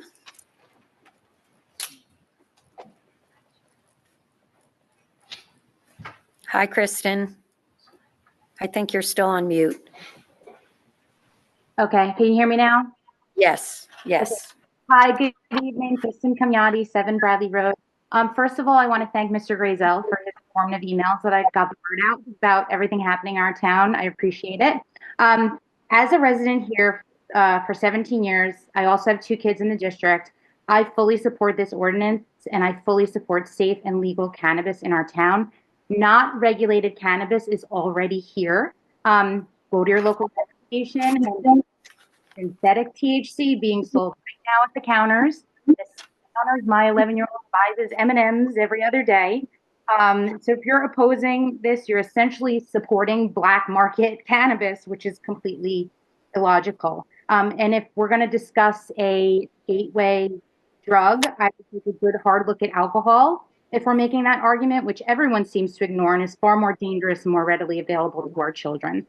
I strongly encourage anyone against legal cannabis to go to a dispensary if you haven't. See how well it's run, how safe it is.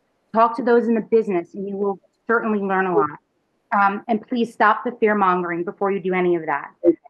Anyway, I do want to just thank the advisory board for the thought they put into this ordinance. And again, I'm in full support. So thank you, council, for your time. Thank you. And next, Susanna Puntel-Short. Good evening. So Mayor, my name actually is Susanna Puntel. I have not updated my Zoom. My previous name was Susanna Short, and that's what I used when I was invited to be one of the presenters for the Cannabis Advisory Board. So it happened so long ago, those meetings, that I had a different last name. I also resided elsewhere at that time. I now am a resident of Morris Township, and it's a wonderful township to live in. I'm at 35 Seymour Drive. So I'm traveling with my family this week. I also buried my father on Saturday, so I apologize if my thoughts are not terribly coherent.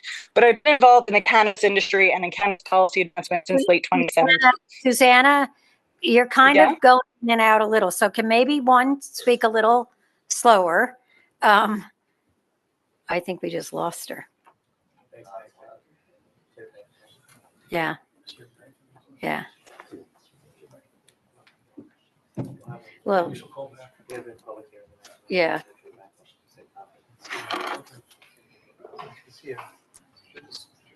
She's back on. Susanna.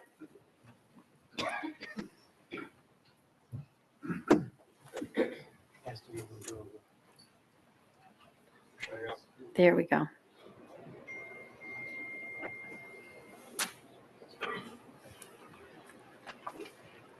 Susanna, can you hear me?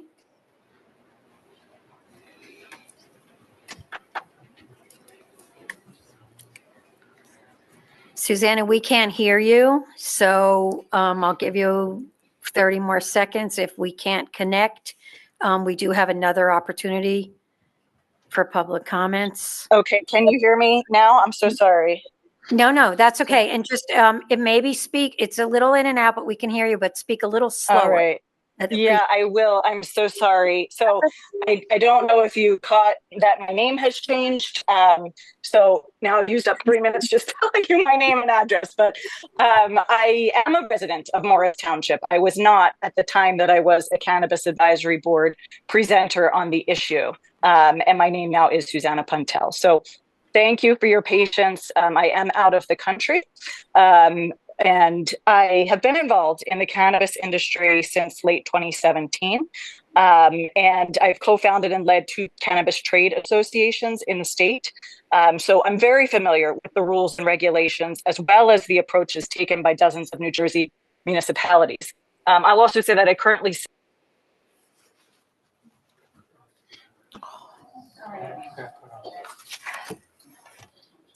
Okay, Susanna. What we'll do is we have another hand raised on Zoom. So if she comes back on, we'll try it one more time. If not, I would like to go to Tony Ann.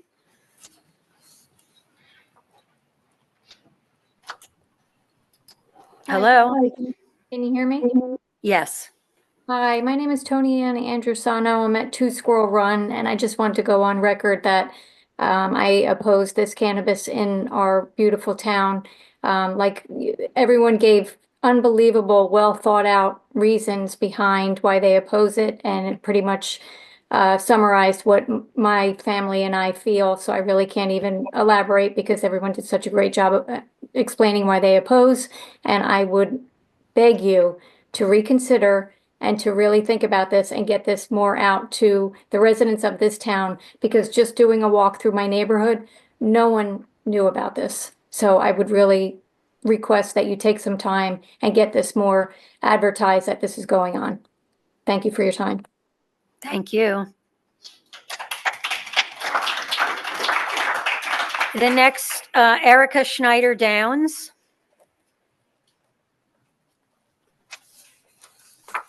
Hello. Hear me? Yes. Hi. My name is Erica Downs. I'm a resident at 9 Oak Lane. I didn't plan to talk tonight, but I've been watching and I think it's necessary to make a few points. First, I would like to agree with a couple of people who said that if this board does vote yes, I think that it's imperative that we get a detailed explanation of why you would vote yes. And included would be why 12 are allowed when Morristown only allows 2, and why a 250-foot buffer instead of the 1,000-foot buffer. And also, I think it's important to remember that legalizing cannabis is not the issue here. The issue is whether or not we're going to have a large-scale operation in our town surrounding the cannabis. So, hello? Yes, we can hear you. Keep going. Okay, great. So I think we don't want to lose sight of the fact that that is not the issue. The issue is whether or not we want to have a large scale operation that, as John Murphy said, I haven't even gotten to look at the exact what. You wouldn't believe what they're trying to pass. They're passing an ordinance that allows up to 12. Erica, if you have someone else is coming through, are you alone? I mean, you can continue to speak, but if there's someone else with you, it is not their turn. Hello? She's not a resident, that's okay. She's a resident. Hello?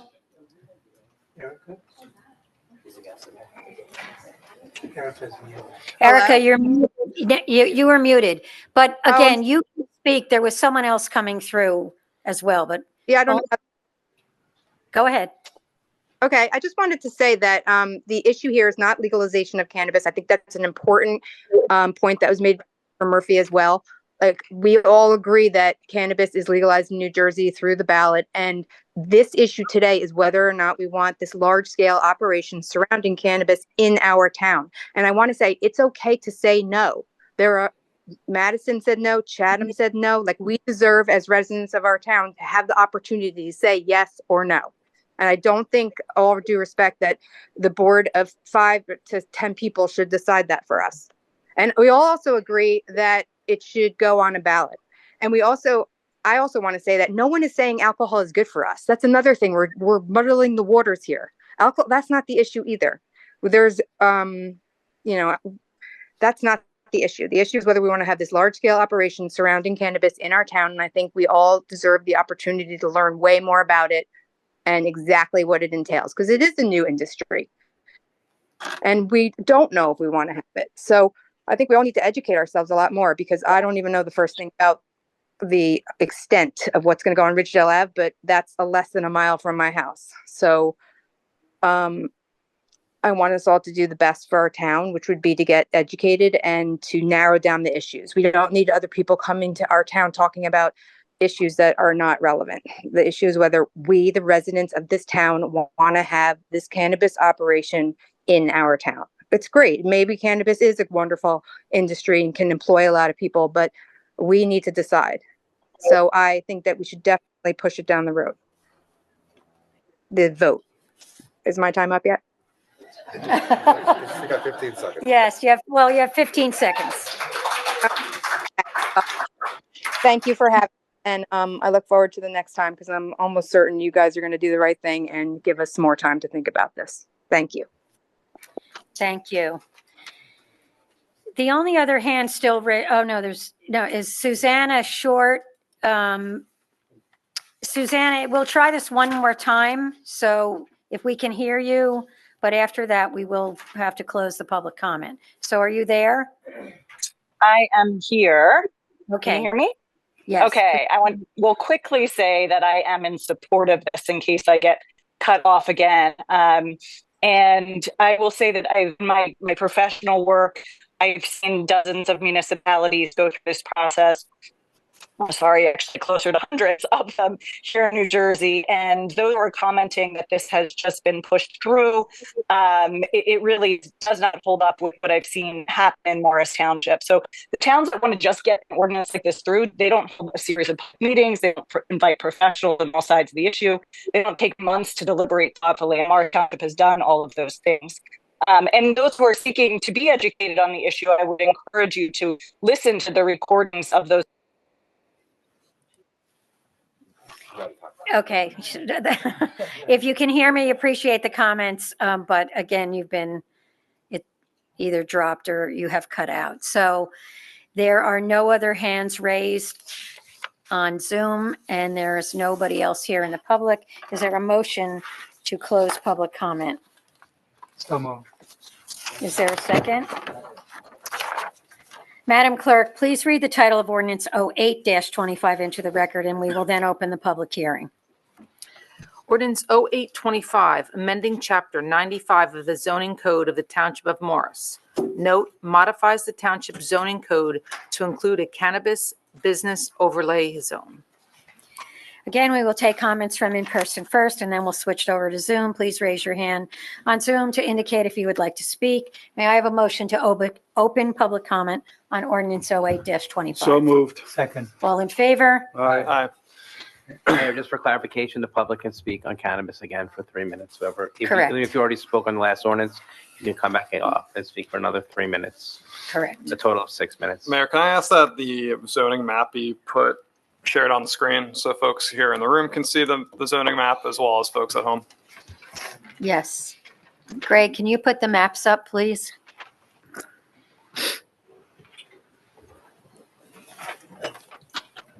You can go ahead. Thank you, Mayor. Mr. Cantor, I want to apologize in advance, perhaps. I know you at the beginning of you kind of laid out the ground rules, how these are tied together. As you know, some of us are requesting that a delay be made to make the final vote for as long as it would take, where you felt that you've heard enough from the public who, as I said in my previous comments, I believe just don't know what's going on. My understanding is there's potentially a vote taken on each of these tonight. Is that correct? Okay. Yes. And are they, if one gets postponed and one doesn't, can you explain to me and to the public what that means and which one would have to be delayed for it to really not have any teeth, at least for tonight?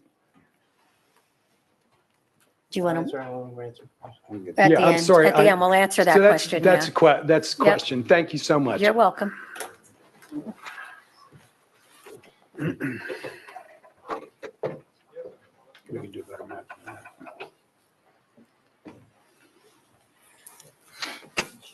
Hello again, Paul Stout, resident, 29 Oak Lane.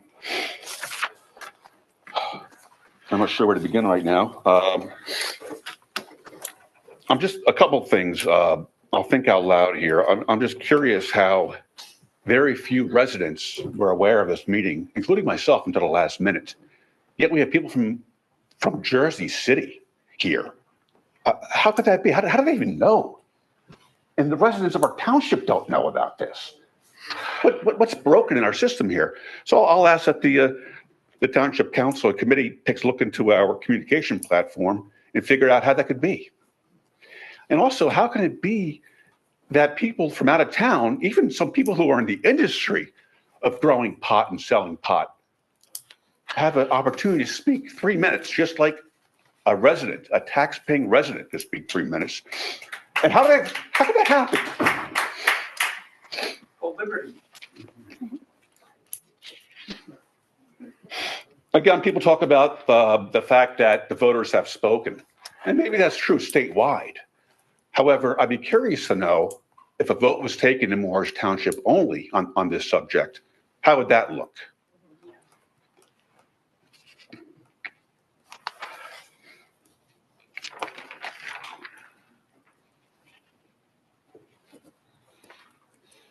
Let me look at my notes here. Also, I'm curious about this Cannabis Advisory Committee. I've been to a couple of meetings. I was under the impression this issue was dead until suddenly it bubbled up again. But that aside, we know through certain studies that, in fact, a recent online poll reported that Americans identifying as Democrats were more likely to be in favor of marijuana legalization, 69%, than Republicans, 43%. With that said, can you tell us how many declared Democrats serve on the Cannabis Advisory Committee? I'd be curious. It's public information, but I wonder that, how could that be? My guess is it's stacked with Democrats. I could be wrong. There's also some people who sit on the Cannabis Advisory Board and sit on other boards that also vote on this very issue. Doesn't seem right to me. Perhaps the law allows it. Don't know.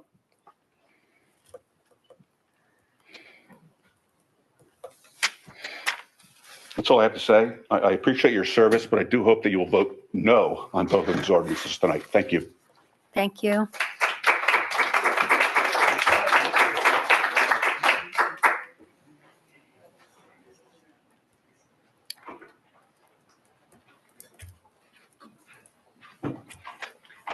Hi, sorry again. Lori Georgian, 2 Spring Valley Road.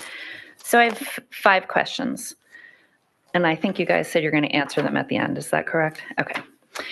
First question is, what is the rationale for modifying the zoning code to allow a cannabis business, and how does this align with the township's long-term planning goals? Second, what measures have been considered to address potential negative impacts, such as increased traffic, security concerns, or effects on property values? Third, how does the council plan to ensure that allowing a dispensary does not conflict with the character and values of the community? Fourth, what feedback has the council received from residents? I believe there was a petition. And how much weight has been given to community concerns versus potential economic benefits? And the last one is, have alternative economic development opportunities been explored that would generate revenue without the perceived risks of a cannabis dispensary? That's it. Thank you.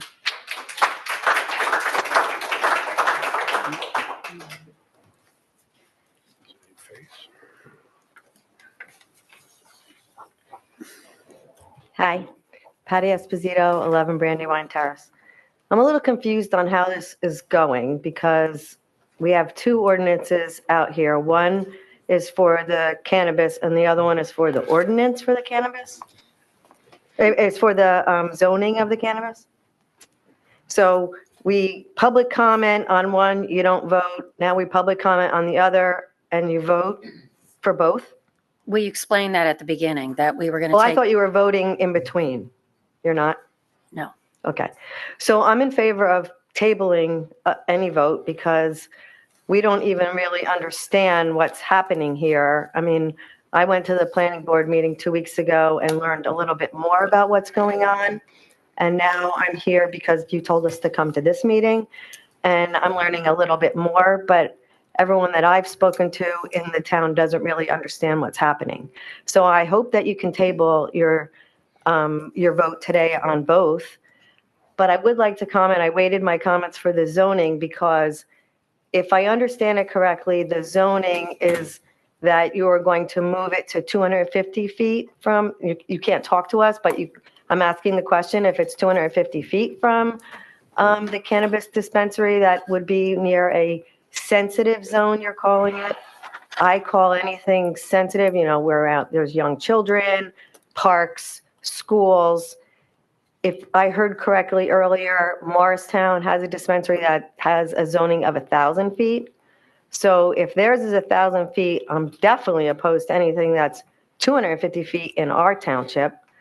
I'm opposed to all of it, but I don't understand this zoning, and I think that the public should know what the actual criteria is that you are voting on tonight. Thank you. Thank you.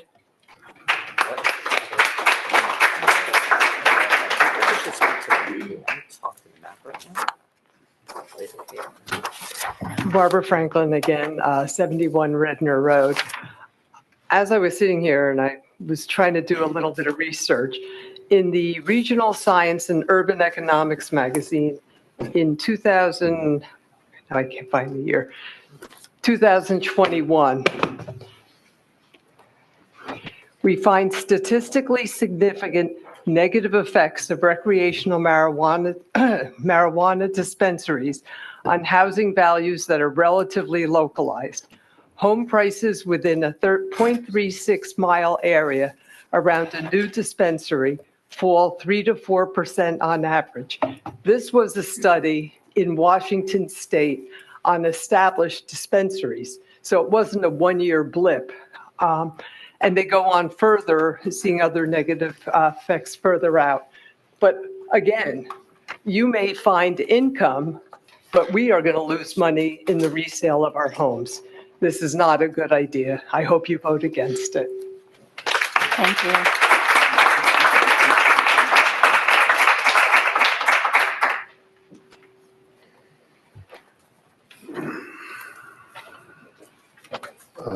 Lee Goldberg, 10 Arrowhead Road. I'm not sure who's scribing tonight or taking track of all the questions that have been asked. When I got up from my seat, my last count was, I think, about 26 questions have been asked. So I'm not sure what the format is and who's going to read those back and actually answer the question specifically. I just wanted to get some clarification. I was at last month's meeting, and I believe there was, can't remember the gentleman's name, but he was very involved with law enforcement and seemed to know a lot of folks on the committee and worked with a lot of folks. And he mentioned, I think, the drug-free school zone.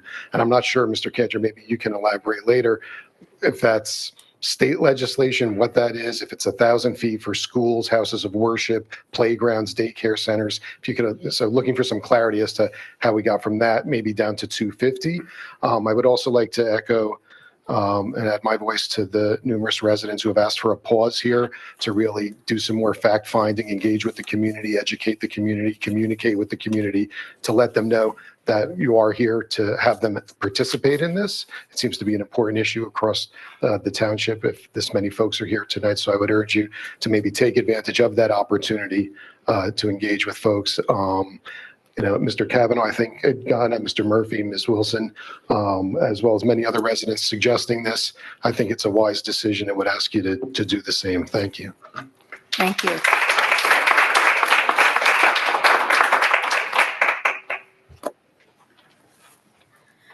Seeing no other members of the public and, okay. Steve Laris, 20 Oak Park Drive. 27 years I'm paying taxes in this township, and I love this township. 250 feet. 250 feet.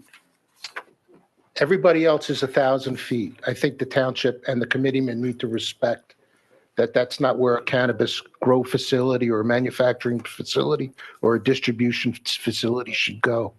And I was here maybe a month ago when we talked about this.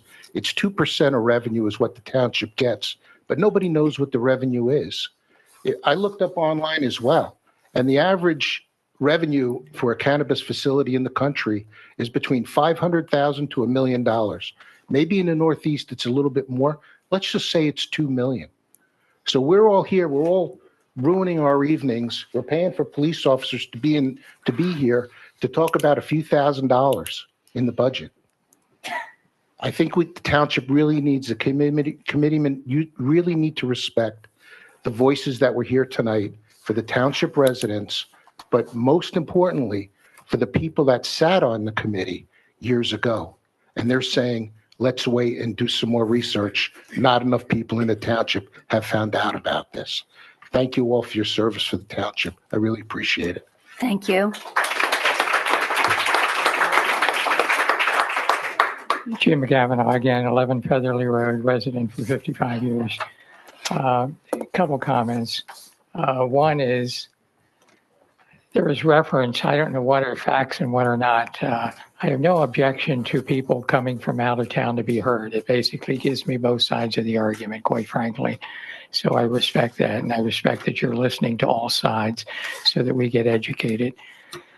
But the balance of it is what I hear from the township comments weigh heavily on me. I'm concerned about the residents and the impact that it has on us. I'm not looking for the employment aspects and so forth. And there was reference to, I think it was said, 2/3 of township voters. I don't know how much that population is. I'd like to know when a study was done, how many voted on it, because again, I guess I'm a little ignorant on the subject, but usually I'm kept well informed. But I don't know of anyone in our neighborhood, and I have 100 people in our neighborhood watch and so forth. No one seems to know about this. And so I think it's important that either we vote no or table it to get better information, or put it out to referendum and get more people involved in it. In terms of the dollars, I would like, I don't expect any quick answer for an estimate, but the range is, if there are tax benefits and so forth, how much are we really talking about? You know, is it 20,000, 30,000, 100,000, $1 million? Just a ballpark, because we may be able to come up with alternatives for raising funds. I heard one of the young women had basically given some financial statistics on our state of health financially, and it sounded like we're in reasonable shape. But we can always look at alternatives. My concern is with the kids. We've gone through all kinds of administrations over the years. You've had 2 former mayors speak. I respect them. I respect everyone on the dais. And I hope that each one of you go on record as to what your reasons are, up or down, if you vote on it, so that it kind of makes sense to us who are trying to get an education on this. And I think it was Mark who referenced the map here. Could someone explain the map? Apparently it's the red section. Is that the hot section? We will explain the map when everybody's done. I'll let that be done. Thank you very You're much. welcome. God bless.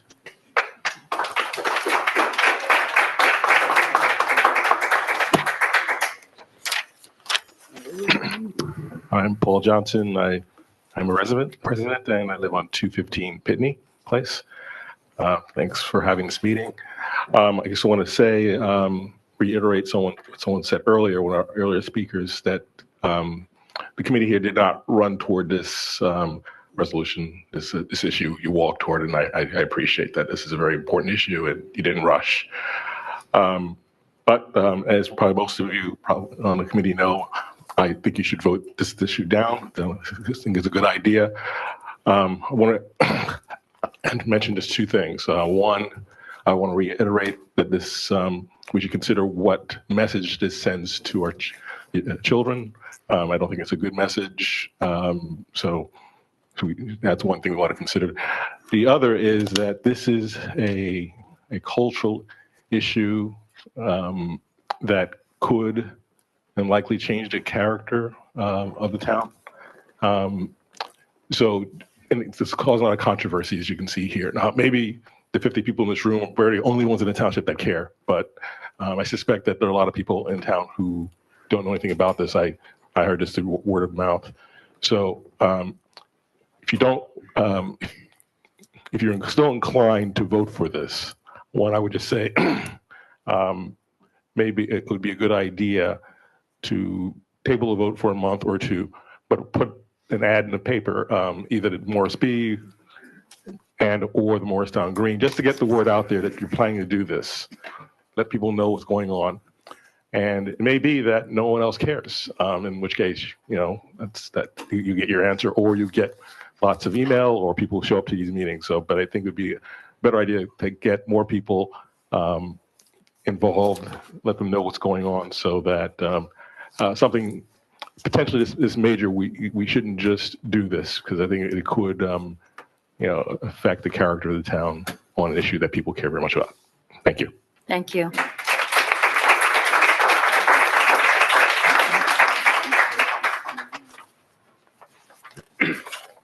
Mark Corcoran, 59 Canfield Road. I'll be brief in my final comments. If I could summarize the arguments of our kind people who've come in from Jersey City and out of town to make their pro-dispensary arguments, it's been threefold. It's legal, it generates revenue, and it generates jobs. That's their argument. You know what else is legal, generates revenue, and generates jobs? Pawn shops and strip clubs and casinos. Is that what's next here? Where do we draw the line? Because those all are legal and they all generate revenue, a lot more than dispensaries, and they all generate a lot more jobs. So I'd ask this committee, what else is for sale in this town?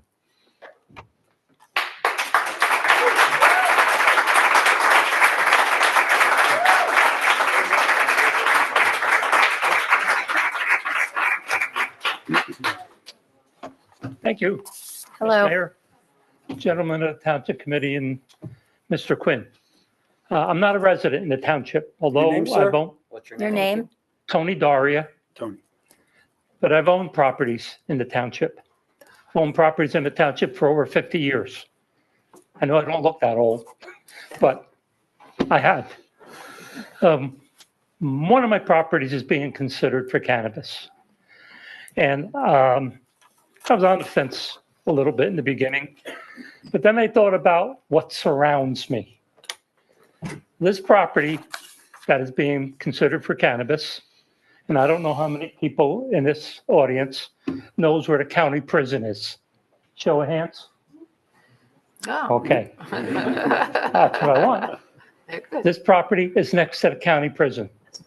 This property is next to a concrete batching plant. This property is next to a sewage treatment plant.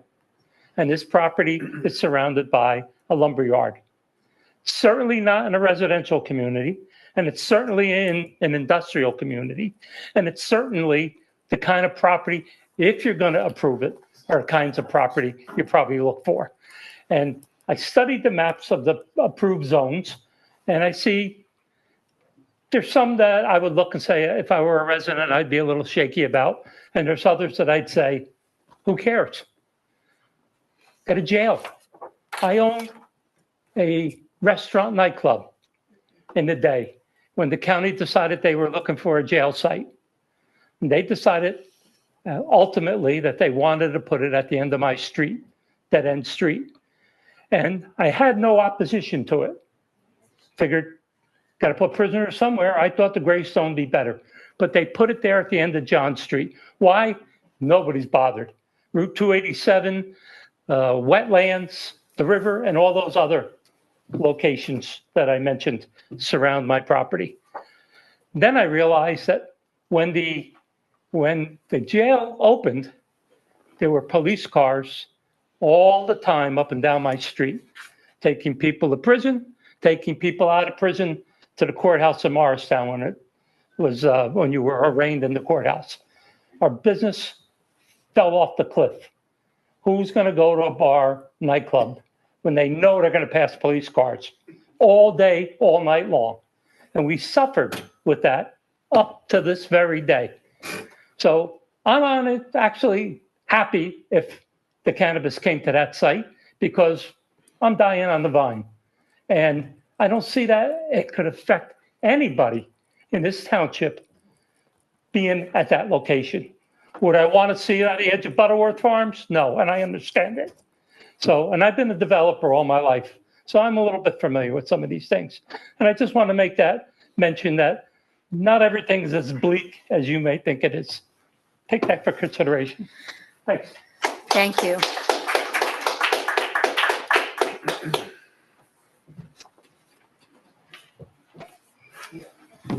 Pat Dugan. I'm going to go again just because I keep being referenced. I'm the only person here who's from Jersey City. There aren't many of us.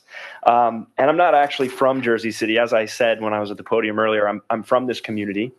I was a New Vernon volunteer firefighter, and I came to this community on mutual aid calls. I didn't ask where anybody lived, if they got in a car accident on 287, or if they paid taxes to that municipality. As far as I'm concerned, it's our right as free American citizens to have our voices heard here. I appreciate you allowing me to do so. I think that's enough of a reason for me to come to this town.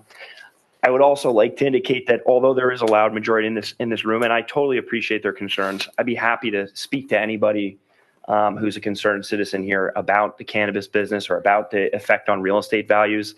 That's an area in which I command some expertise. There's a variety of studies you can quote. There are, however, more than simple tax revenue, employment, and legalization to consider when you talk about legalized cannabis. And you can go to PubMed. You can find any of the articles that I'm about to quote. But there was never a city or township meeting when Purdue Pharma came out with OxyContin about whether or not we would allow it in this community because it's been approved by the FDA and it's safe. And I have family members and friends who have died from consuming legal regulated substances. So I can understand that there's some concern about legal and regulated substances, but when you compare them, they're apples to oranges. A recent Compass study found that the use of cannabis for chronic pain has a reasonable safety profile, and that patients often use it as a substitute for other far more harmful drugs such as opiates NSAIDs, and alcohol. Talking about gateway drugs, everybody I know, I mean, you could talk about anecdotal evidence all day. Everybody started with a beer. It's in the community. I guarantee you there are cars in this parking lot that contain cannabis right now. It's been legalized by the state. Essentially, the revenue argument is that your surrounding municipalities have opted in. Yes, Madison and Chatham are the only two examples that have been quoted today that have opted out. But you are either going to leave money on the table that could fund, for example, additional education. It could fund a permanent arborist. It could fund lots of things. I understand that you could talk about the specifics of this budget, but nobody complains about more money. You can also know that there's a 25% reduction in opioid deaths associated with the availability of legal, medical, and recreational cannabis. From recent large studies and meta-analyses, it only becomes a meta-analysis when it's lots and lots of studies over a long period of time, especially from the legacy cannabis legalized states like California and Colorado. I would also encourage you to look into what's happening today in Missouri, where the state that everyone thought would be the last state to legalize has a really excellent example of the benefits that legalization at a statewide level and a municipal level with thoughtful legislation can have on communities like this great community. And I hope that you look into it. Again, I'm happy to speak to anybody who has questions about this. I know there are industry experts here today who would say the same thing, and it doesn't have to be contentious. Thank you, sir. Thank you. Thank you.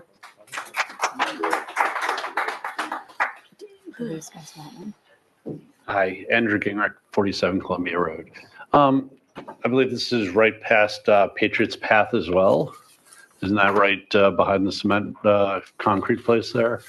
I know you're talking about the strip club there, the club that's right by the cement place. It's also a bookstore. And I've talked to several of my son's friends who like to go to that bookstore because it's a really cool used bookstore right there across from Manali's. And what kind of money are we talking about for all these jobs that are coming in? I mean, how much can it really pay to cultivate marijuana for employees? That's all I want to bring up. Thank you. Thank you.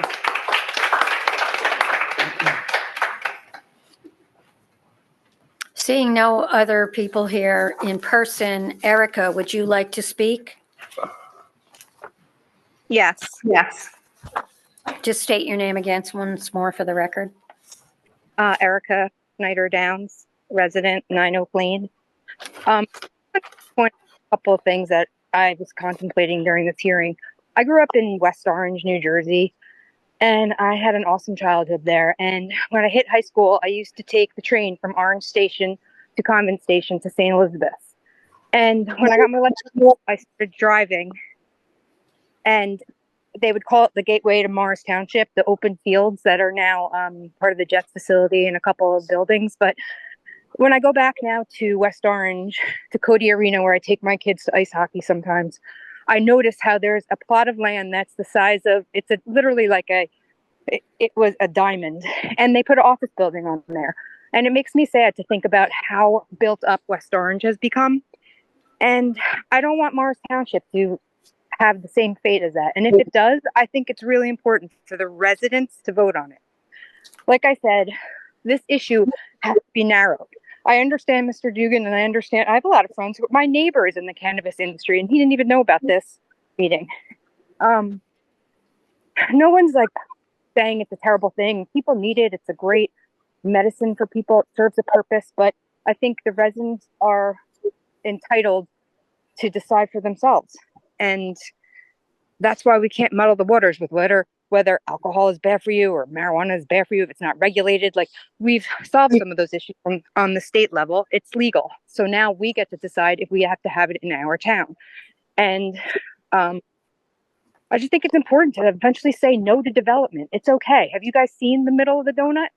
It's built up like never before. And it's great. We're probably getting a lot of revenue from all those companies that have come to Morristown.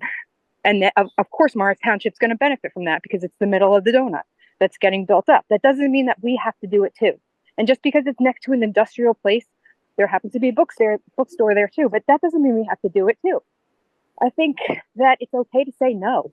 It's okay to say, let's have open space next to this. And instead of a cannabis that has these ventilators that I just heard are going to be so loud, I I just think that it takes a lot of courage for the board to say no and to stop development at some point for $1,000 or whatever it is. And I'm with John Murphy. I'll pay another $24 to $200 if it means that we can have a little bit more suburbia. And so anyway, that's what I want to say. I want to say that I moved here for the open space and less noise, but hopefully that will continue. So thank you for letting me. You're welcome.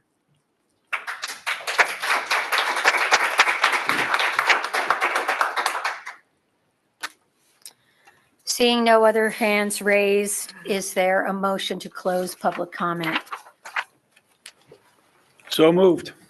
Is there a second? Second. All in favor? Aye. So first, what I would really like to thank you all for your questions and concerns, and we really do appreciate and value your input.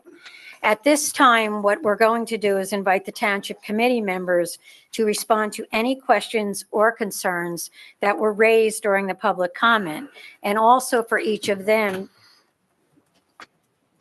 Yeah. Oh, I thought you said stop. No, Each of them to share their additional thoughts that they might have on each of these ordinances.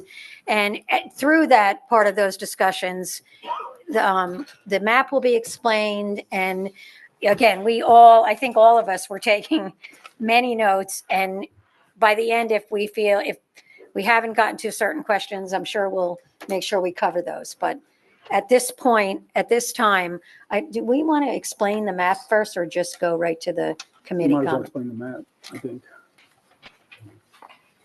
Okay. So the map that you see up there, maybe, this is blocking mine. Can you explain the, Yeah, because this is on mine. this takes the cannabis zoning map and outlines it. So the green areas are areas of residential, and in the ordinance is a 500-foot buffer from them. So that brown on the map itself is the cross-checked line is the 500-foot buffer from the residents. The area in red is a school, and the area surrounding that in the off yellow is the 250-foot boundary around the school. Those are all partial properties that come in, so you'll see where that blue line comes across, and that's the boundary lines of those properties that are also included in the buffer area. So that could be very difficult to do any cannabis there. Then you have the Ridgedale Avenue corridor, and you'll see the lower left-hand side of the corridor on the west side. As we're coming in from Morristown, there's a property there that would be eligible. But primarily the properties that would be eligible are the properties on the east side of Ridgedale Avenue and along John Street are the eligible properties. Then you'll see where Route 287 is.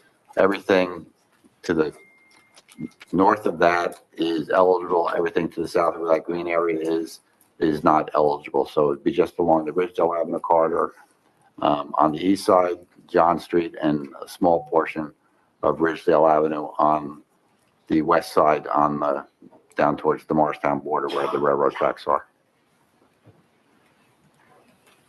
Thank you. Mr. There's also a couple of properties along Hanover Avenue before you get to 287. That is correct. On the top there, as you come down from Ridgedale Avenue down to Route 287, there's commercial properties that back up into there that are included in that area. Thank you. Committeeman Ravitz. Sorry, Ms. Mayor, could I ask a question? Sure. Procedural question first before we go to commentary. I think it'd also be helpful, since we just explained the map, if we could ask Mr. Cantor to explain the process of what would happen if we got an application for a cannabis facility. It's not like they're going to open up tomorrow. We're just opening up the classes, and people still have to apply, and there's a process.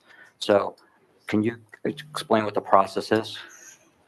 Sure, Mayor. So I think there was 3 questions that were addressed to me, and I'll try to get through those. I think they're important threshold issues. So to answer the deputy, I guess to answer first one of the residents' questions about the 2 different ordinances. Currently, cannabis is not zoned anywhere, and we opted out, so it's prohibited in the Township of Morris. So the zoning ordinance, which is this map here, shows you where cannabis can be allowed, because currently there's no zoning and it wouldn't be allowed anywhere. The other ordinance is the regulations surrounding the cannabis and the application process and how those things are approved.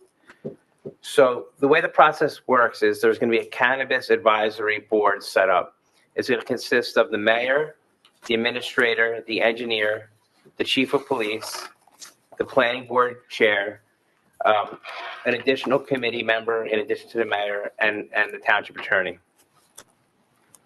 And the township will put out an RFP where it's going to request applications for cannabis, and there'll be certain criterias in that RFP along with an application. Anyone interested in any of the licenses for cannabis or whatever is out on the RFP can then fill out the application and submit it.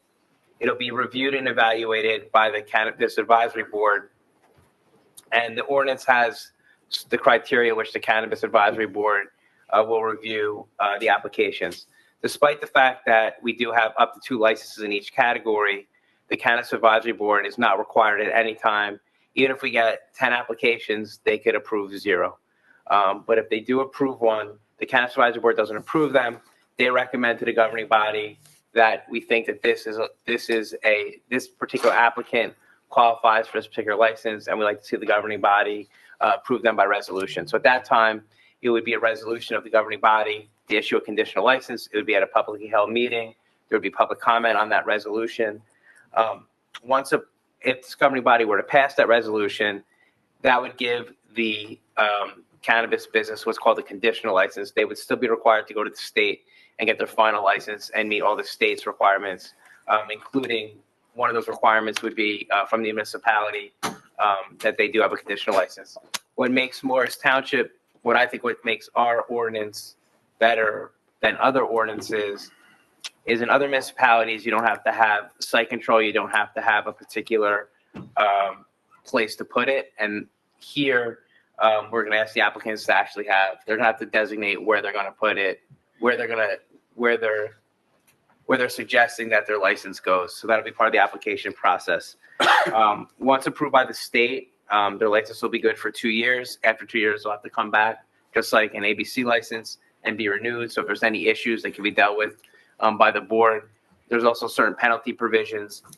If you go through the ordinance, it goes through all the safety, all the protocols. Many of them are state mandated.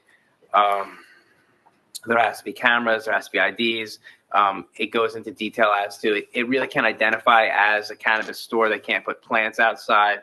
It's very nondescript, and that's all legislated by the state. So as you walk past it, you will know it will not be like blatant that it's a cannabis store. And I think one thing that's important, there'll be no consumption allowed in the cannabis facility.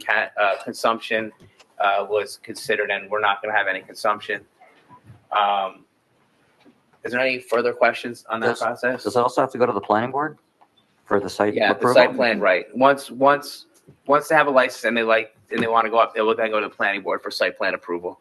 So the planning board will also review the plans and make sure that the aesthetics and those other things the planning board looks at will meet with the planning board's approval. And as everyone knows, the planning board is also a place where the public will have input, and the public will be able to come out and address that at the planning board.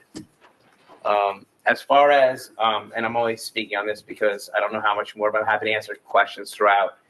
The drug-free school zone question. The drug-free school zone is for controlled dangerous substances within 1,000 feet of schools. The Consumption Drug Reform Act, which is what legalized cannabis, eliminated cannabis as a controlled dangerous substance. So it's no longer a controlled dangerous substance. So it no longer falls within, it no longer falls within the drug-free school zone statute. So I'm happy to answer any other questions, and also, and if there's any questions throughout, I'm also obviously. Thank you.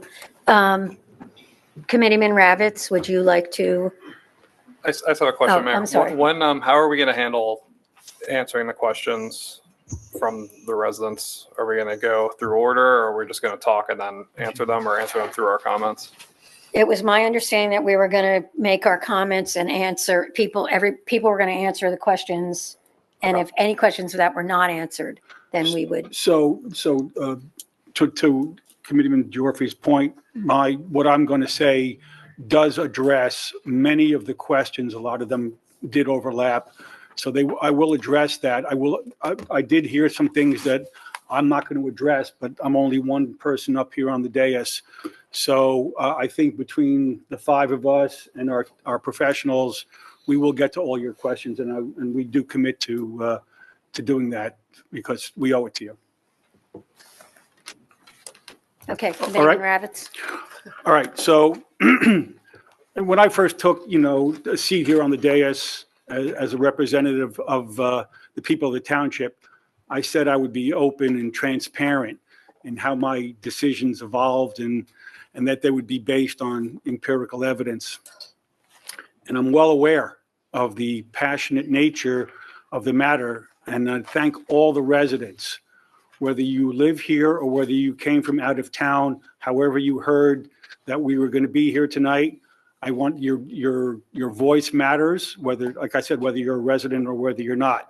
And this is how democracy is supposed to work, because I did hear that tonight. This is still a government of, by, and for the people, and this is why we're all gathered here tonight. Morris Township, like much of New Jersey, is evolving, okay? As the state embraces legal cannabis, entrepreneurs have an incredible opportunity to establish businesses in less developed or remote areas, places that have long been overlooked but are now positioned for smart growth. My vision for this area is to be a new economic activity zone. The cannabis industry in New Jersey is booming.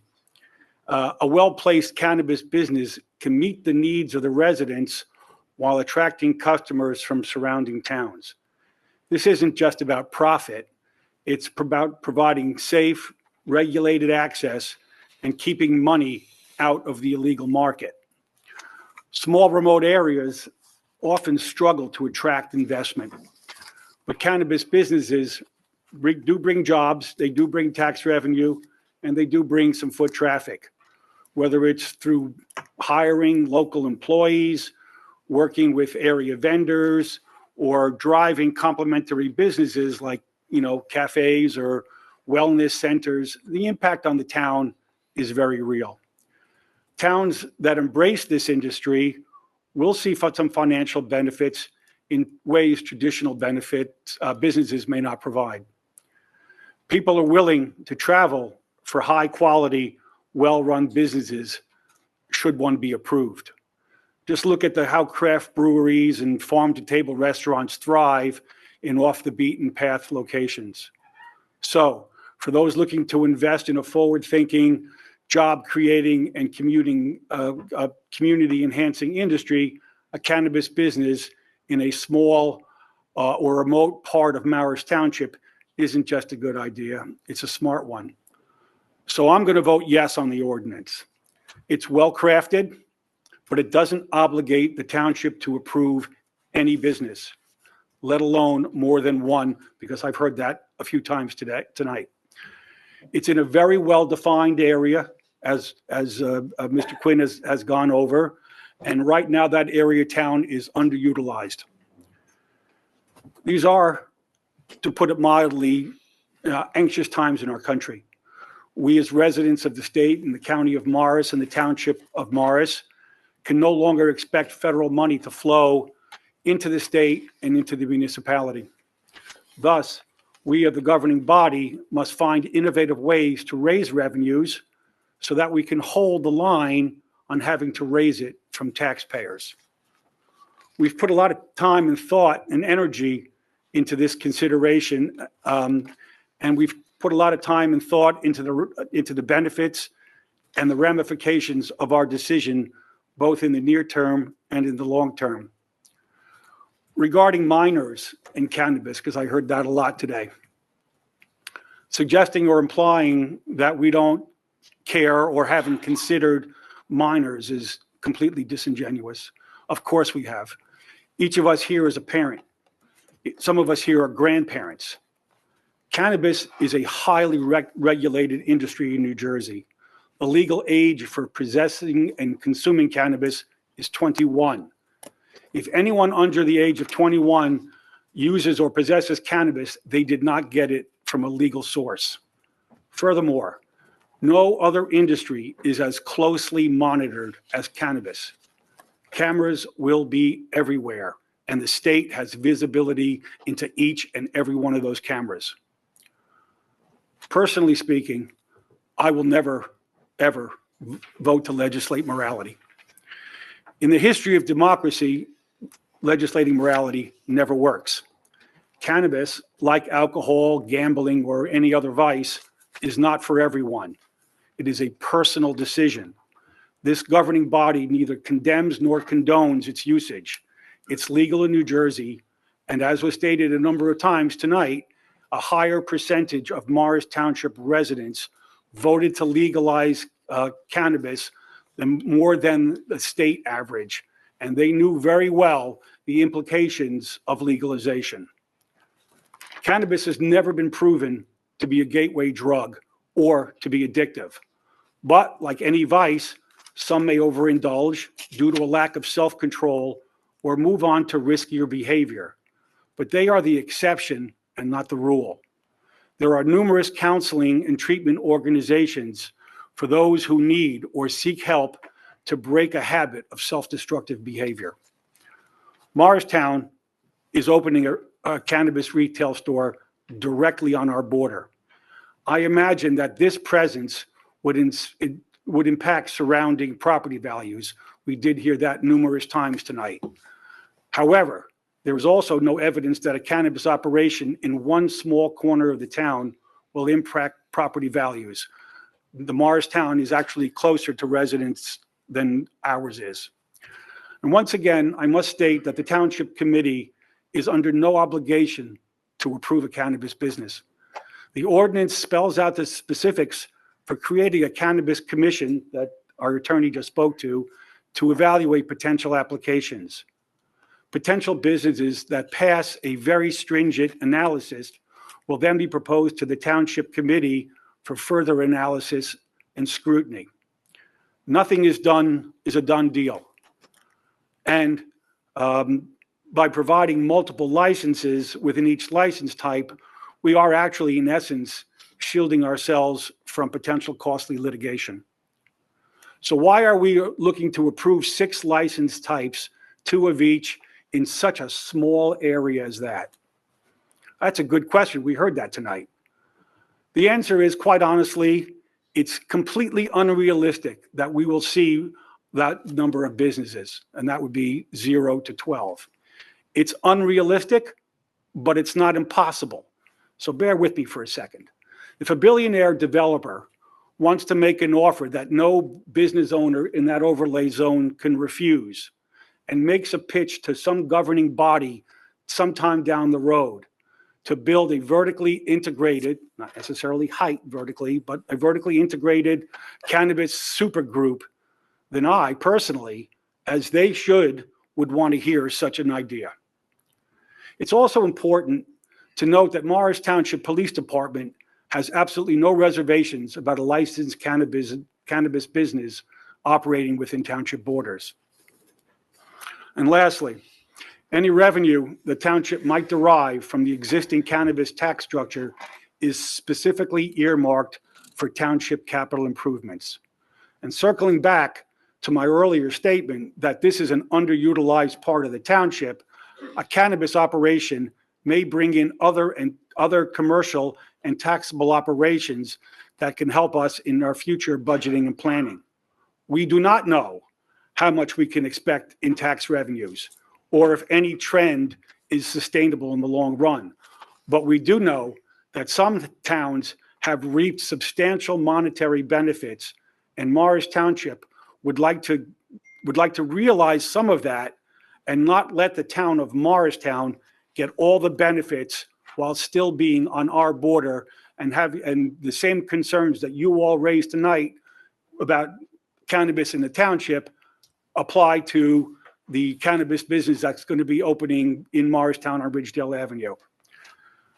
So it's part of being good fiscal stewards of the township for both the near and the long term. Now, I know that this addressed broadly a lot of the questions tonight, and I think what you're going to hear from my colleagues as we begin to discuss this on the dais, you're going to hear more answers to these questions that are going to be more specific. So I'll yield back my time and let the mayor start the discussion. Thank you. Deputy Mayor Grayzel, would you like to address some of the questions and give your comments? Sure. Before I do that, I wanted to ask Mr. Quinn for just a couple points of clarification about the map. First, just so everybody's clear, Morris Township is approximately 16 square miles. Is that correct? Yes, sir. And the area of zoning that we're talking about is a short stretch of Ridgeville Avenue that goes from the Morristown border only up until Hanover Avenue and a little bit around the corner, correct? Yes, sir, that is correct. Yeah, so what we're talking about is a tiny, tiny sliver of our overall municipality. And the yellow line you see at the very bottom is the Morristown borders. Is that correct? The bottommost yellow line, is that the border with Morristown? I think you mean the magenta line? The magenta line, sorry. Oh, yes. Sorry. Yeah, sorry. Magenta line. It's a little bit late, sorry. The magenta line. At the bottom is the Morristown border. Yes. And so what Mr. Ravitz was just saying about Morristown opening up the facility on Ridgeville Avenue, we see Ridgeville Avenue there, we see the border. Just across the border is where Morristown is going to be opening up the facility. So just everybody has that reference of what we're talking about on the map and in relation to how big our town is. If everybody could please, I know it's been a long night, but if you could please now let the committee members give their answers and comments. Great. So I would first like to start with a public service announcement from the New Jersey Cannabis Regulatory Commission. And they said on their website since 2012, New Jersey's medicinal cannabis has been helping patients access cannabis treatment. Now, 13 years later, the New Jersey Cannabis Regulatory Commission is beginning the review process to update municipal cannabis regulations. They want to hear from patients, caregivers, healthcare providers, and others with interest in the program as they seek to enhance patient benefits. New Jerseyans are invited to attend any of the 3 upcoming virtual town halls on the continued development of the medicinal cannabis program. You can find more information about these sessions, these town hall sessions, on the Cannabis Regulatory Commission website. I mention it because some of you in the audience might be concerned about medicinal cannabis versus what we're talking about here this evening. I would also like to quote from the Cannabis Regulatory Commission website when I was perusing it. And I'm quoting, "While cannabis is legal in the state of New Jersey, cannabis consumption is not safe for all New Jerseyans. For all users, understanding how formulations vary in potency and how potency affects the brain and the body is essential for safe and responsible consumption. Buying cannabis legally ensures you are getting flower or products that have been produced to the highest standards of safety. Cannabis companies in New Jersey are held to some of the most rigorous standards for manufacturing, labeling, packaging, and testing in the country. Packaging is required to be child resistant and clearly labeled for individuals above 21 with comprehensive product descriptions and recommended usage guidelines.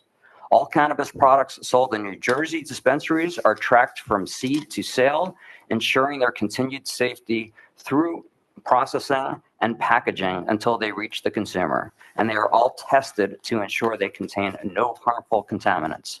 By keeping track of each product, adverse events can be identified and addressed promptly." That quote came right from the New Jersey Cannabis Regulatory Commission website, and I urge everybody to go take a look at that website and the information it holds. Because what I just read, I'm going to get to a little bit later, holds one of my concerns about what we're going to vote on tonight. So for my own comments, since the first day that I was elected, I promised residents they would know exactly why I voted for each piece of local legislation that required a detailed reasoning of how I reached my decision. You may not agree with my decision tonight, but I want to make sure that you know exactly why I make the decisions that I do. I had several productive conversations with individual residents over the past week that have helped inform my opinion and also help me frame this to the public. Somebody from the public says that they have been uninformed about what's going on. I personally, and I looking across the audience, know that there are many of you in the audience that receive my monthly newsletter.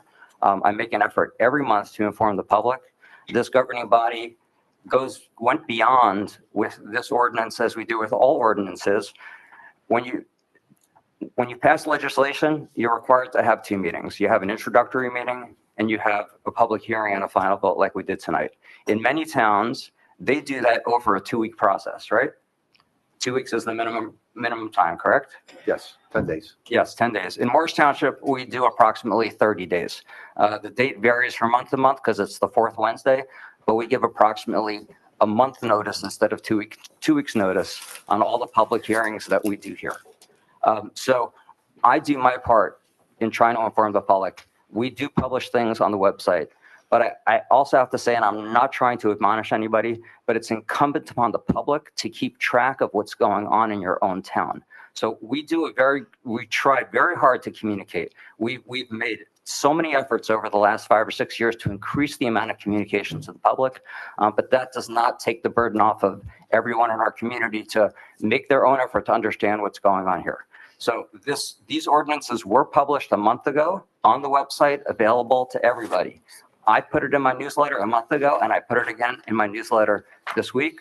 I know some of you get it, and we try very hard to push that information out. So getting back to the conversations that I had, I first want to acknowledge the fact that although we talked about 2/3, 67% of Morris Township residents voted in favor of legalizing cannabis in the state of New Jersey. Many of them had varying reasons for doing so. For some, it was creating greater availability to more people that needed it for medicinal reasons. For others, it was that they did not want people sent to jail for possession of small quantities of cannabis, as we heard tonight. For others, it was because they wanted safe access to cannabis that is regulated in a store instead of having to buy it from an illegal dealer on the street. I just want to acknowledge that there are many reasons why some people voted to pass this question when it was on the ballot, but at the end of the day, it did pass, and it is now here in our state. I also had a conversation with two people about the fact that legalizing it in our town would, in a way, give a signal to young people that it is now okay to smoke marijuana. I acknowledge these concerns. I have 2 children myself, and I want to assure everyone that I am not condoning the use of cannabis to young people should this ordinance pass. Neither do I condone the drinking of alcohol for young people.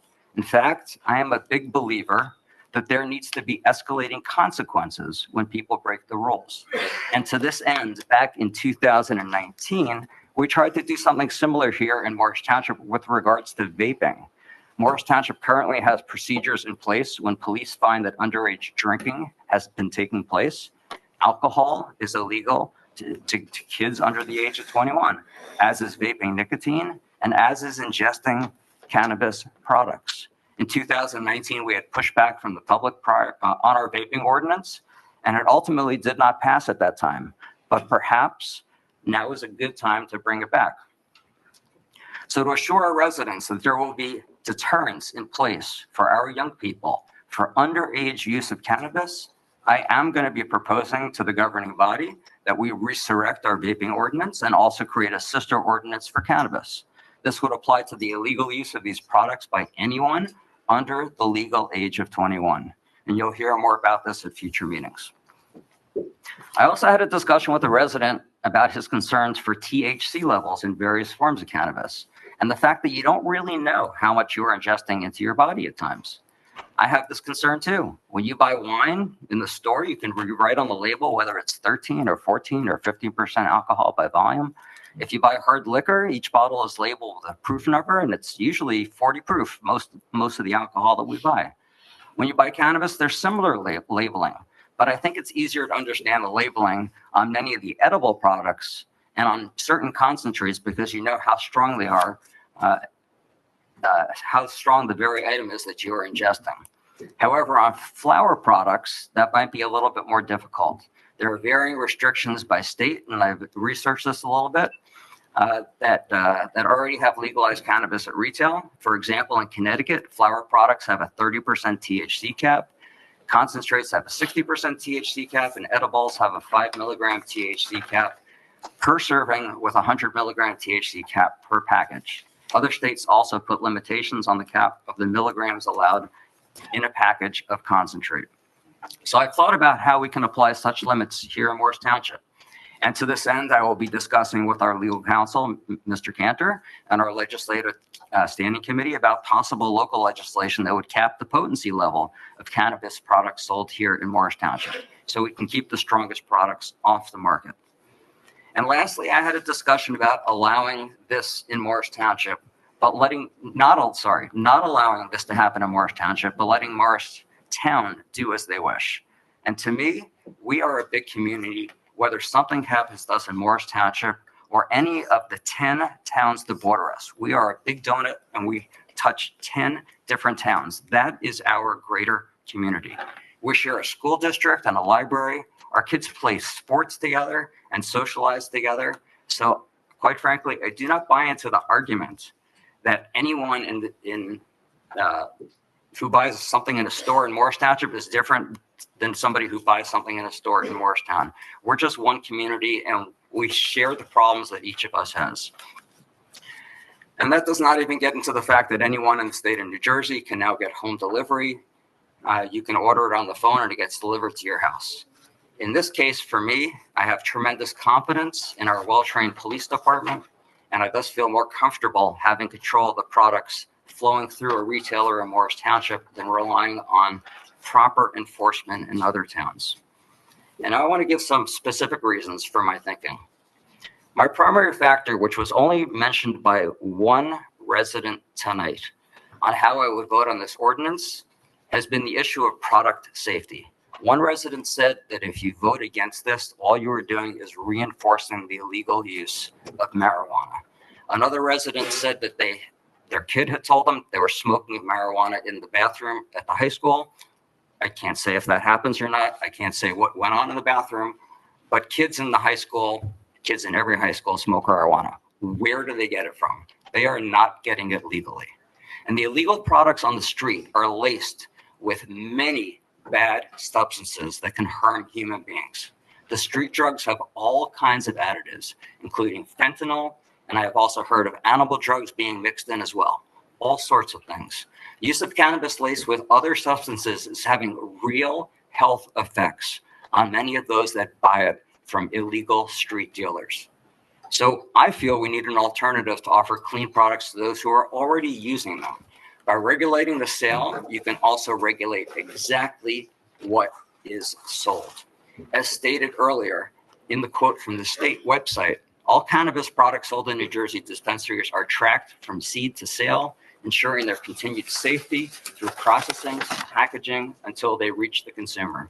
Then we need to educate people more about the safe use of products, just as we educated generations of people about the safe use of alcohol.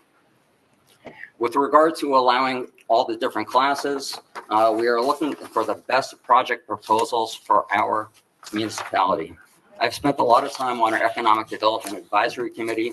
I have sat on this dais numerous times speaking to the public about the importance of us having a strong commercial base of tax-producing properties here in Morris Township, because when you have a strong commercial base, it takes the weight and the burden off of the residential portion of our taxes collected.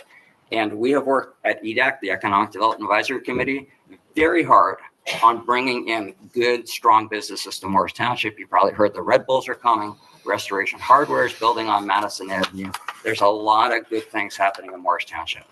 And this is just another way, in my view, of bringing good economic development to Morris Township to support our commercial tax base along a strip along Ridgedale Avenue that has very limited usage for what we can build there. So let's see what gets proposed. We can always deny anything that gets proposed to this governing body, but let's see what people propose for those sites. As for people driving under the influence, or DUI, I want to assure the public that our police department is very experienced with DUI and trains for it regularly. Each and every year, we lead all police departments across Morris County in the number of DUI arrests we make. As I said previously, we have a highly trained police department. We take DUI very, very seriously in this town, and I can assure everyone that we will be on the lookout for DUI, as we always are.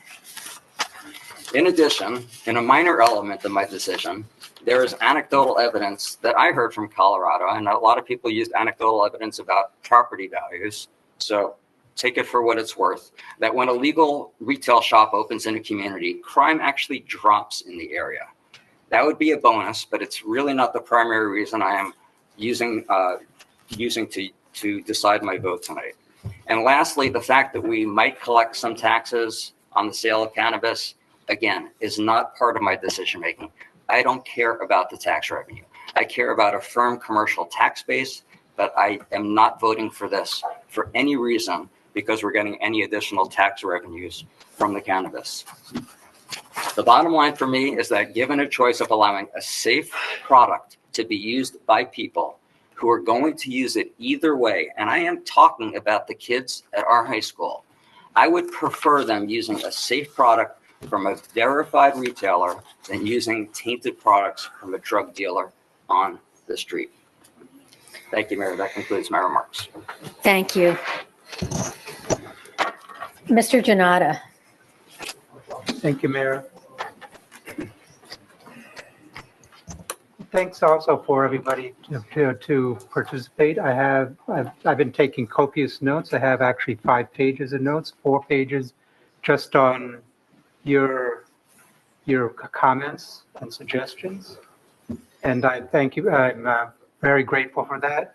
I'm also like seeing a former classmate of mine, Mr. John Murphy. I don't know if he remembers me, but we went to high school together, and I'm well aware of his comments too. In terms of the whole idea of cannabis, the distribution and retail, I would be in favor of it because it, first of all, the product is legal, and we would want to have, just as Mr. Griselle says, want to have it be safe and unadulterated, because current illegal products are tainted and with unknown and dangerous substances, as they have been for decades. I mean, when Mr. Murphy and I have been in high school, I mean, people had unknown substances like PCP, and who knows what they have now. But saying all that, I'm going to vote no, mainly because the ordinance includes,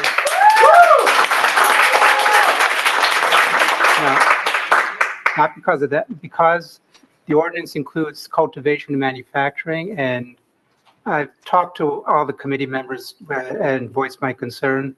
They also talked back to me, and we were very respectful with each other's opinions, but I'm still skeptical about having that part included in the ordinance, because I've also heard complaints in other suburban towns that do have growth centers, and these residents went across the political and ideological spectrum. And those concerns really, their voices really need to be listened to, because even though their own towns didn't listen. So that's why that's the main reason why I'm against the idea of cultivating or manufacturing. And I'll vote against the second ordinance about the zoning, even though I'm in favor of the Richdale corridor. But I just want to be consistent because it includes the manufacturing and cultivation aspect. So just out of consistency, I'll vote no, even though in spirit I do agree with the zoning being limited to that part of town. And it does, since the spirit of the township might go in favor of it, I will support the retail and distribution of it. Again, I hope that any future business becomes successful. Thank you, Mayor. Thank you. Committeeman Jorphy. Thank you, Mayor. And first off, thank you to everyone who's been here with us since 7 o'clock, spending 3 hours. with us on a Wednesday night. I know you have a lot more, a lot of things you'd rather be doing instead of sitting here tonight. And I appreciate all of your participation, not only in tonight's meeting, but in last month's meeting, many of you in the Cannabis Advisory Board meetings back in 2023. And I know some of you were also at the Planning Board meeting a few weeks ago. So I really appreciate your participation in this process and coming out to voice your opinion and help inform our decision making. I think back in 2021, the township made the right decision for opting out of all forms of cannabis licensing to enable ourselves the time to see how other municipalities implemented the licensing and zoning of cannabis. During that time, we established a cannabis advisory board to further research the opening of cannabis licensing and zoning across the state. We were incredibly transparent about this process with public notices, video recordings, frequently asked questions, a full summary report, and additional public comment periods. As I stated throughout the Cannabis Advisory Board process back in 2023, I view the township's role in these cannabis discussions as a zoning issue, not as an issue of whether or not we agree cannabis should be legal or not, since legalization has already occurred. Cannabis is heavily regulated, and if you listen to the testimony from the Cannabis Advisory Board back in 2023, it is regulated to the point where the Cannabis Regulatory Commission can tune to any security camera at any facility across the state at any time, 24/7. As part of our Cannabis Advisory Board testimony, we learned that THC products were being marketed to kids and teens and were already being sold unregulated within communities across the state outside the Cannabis Regulatory Commission's authority. Both Chief Scheer and myself traveled to Trenton last year separately to provide testimony supporting that the state legislature amend the cannabis laws in the state to end the unregulated sales of these products. The legislator went on to pass that law and the governor signed it last year. Let's be clear, our residents are purchasing and consuming cannabis, and they have been for a long time, have been since a long time before cannabis was legalized. And they can have cannabis delivered to their homes regardless of not we zone it in our township. I disagree that allowing businesses in this industrial zone that has, in my opinion, ample buffering from neighborhoods and from the Unity Charter School poses a health risk. Should a dispensary be allowed or any license be allowed in this zone, they'd have to follow strict guidelines on how they operate, how they sell if they're a dispensary, how they review people's IDs before they enter the facility, which, by the way, if your license is expired, you can't even enter one of these facilities. They have bouncers at the door. There are also several licensing types that are in this ordinance that have absolutely no public interaction. And I believe, and from the testimony we've heard from other municipalities, they'll have limited impact to traffic. And again, I believe there's no obligation for the township to approve any of them if we don't think any of the applications could be successful. I did want to comment on some of the licensing, such as cultivation. In this zone, these properties are not very large. So I know a lot of the issues we've heard across the state with cultivation is stories like in Reddington where they converted a Kmart to cultivate, or up in Boonton Township where it was open farmland to cultivate. If there were to be a cultivation facility in our town, speaking about noise, it's going to back up to 287 most likely. So the noise is really not going to be impacting any residences because there's ample buffering around that. The closest place it could impact would be Evergreen Cemetery, which is where the zoning backs up towards the Morristown side. I don't think a facility would be, the property sizes are large enough for a facility to have that big of an impact to reach neighbors on the other side of town or across 287.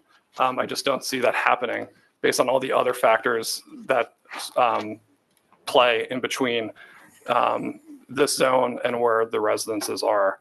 I'll also note, and then one of the commenters mentioned, this zoning area has a concrete facility, a large landscaping supply facility, auto detailing centers, as we said, a used bookstore, a former strip club, bail bond stores, and other landscaping supply stores, as well as auto parts shops. So in terms of what would happen if we bring in further investment to this town to rebuild some of these properties and enhance their property values, I do think we would have a net benefit in terms of tax ratables.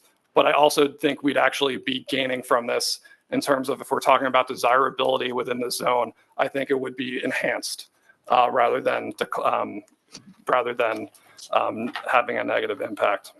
So I'm pleased that this zoning ordinance largely sticks to the zoning area proposed by the Cannabis Advisory Board back in 2023.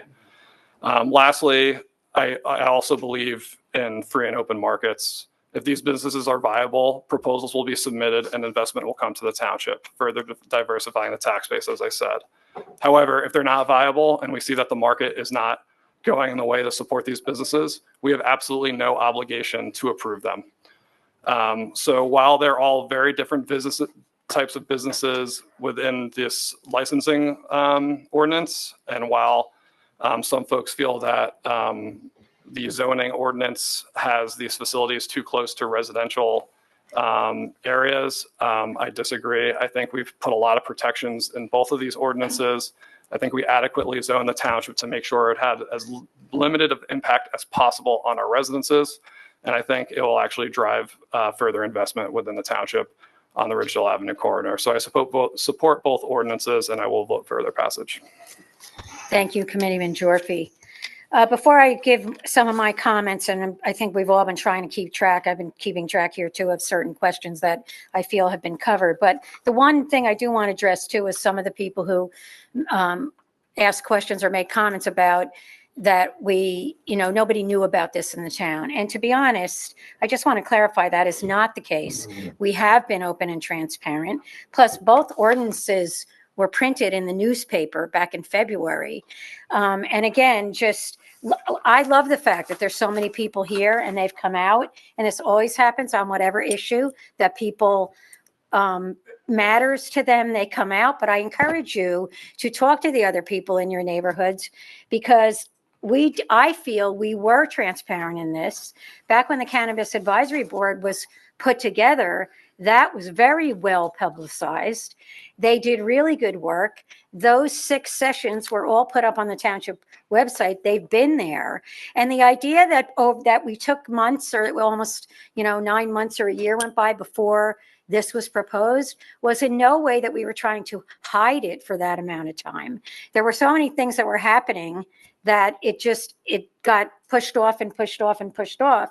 So it wasn't that we here at the township were trying in any way to get this done without having all the public input. In fact, if you look, even in the other room, we had this set up because we thought there could be 150 people here tonight.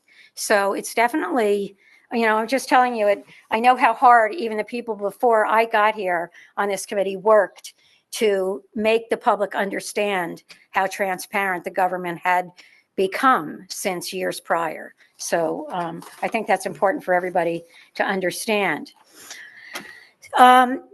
I and my husband have lived in the town for 43 years, raised 4 children here they're now between the ages of 32 and 42. And again, so have a lot of experience in going through all kinds of things, especially with kids. And to me, that too is one of the most important things, is the safety.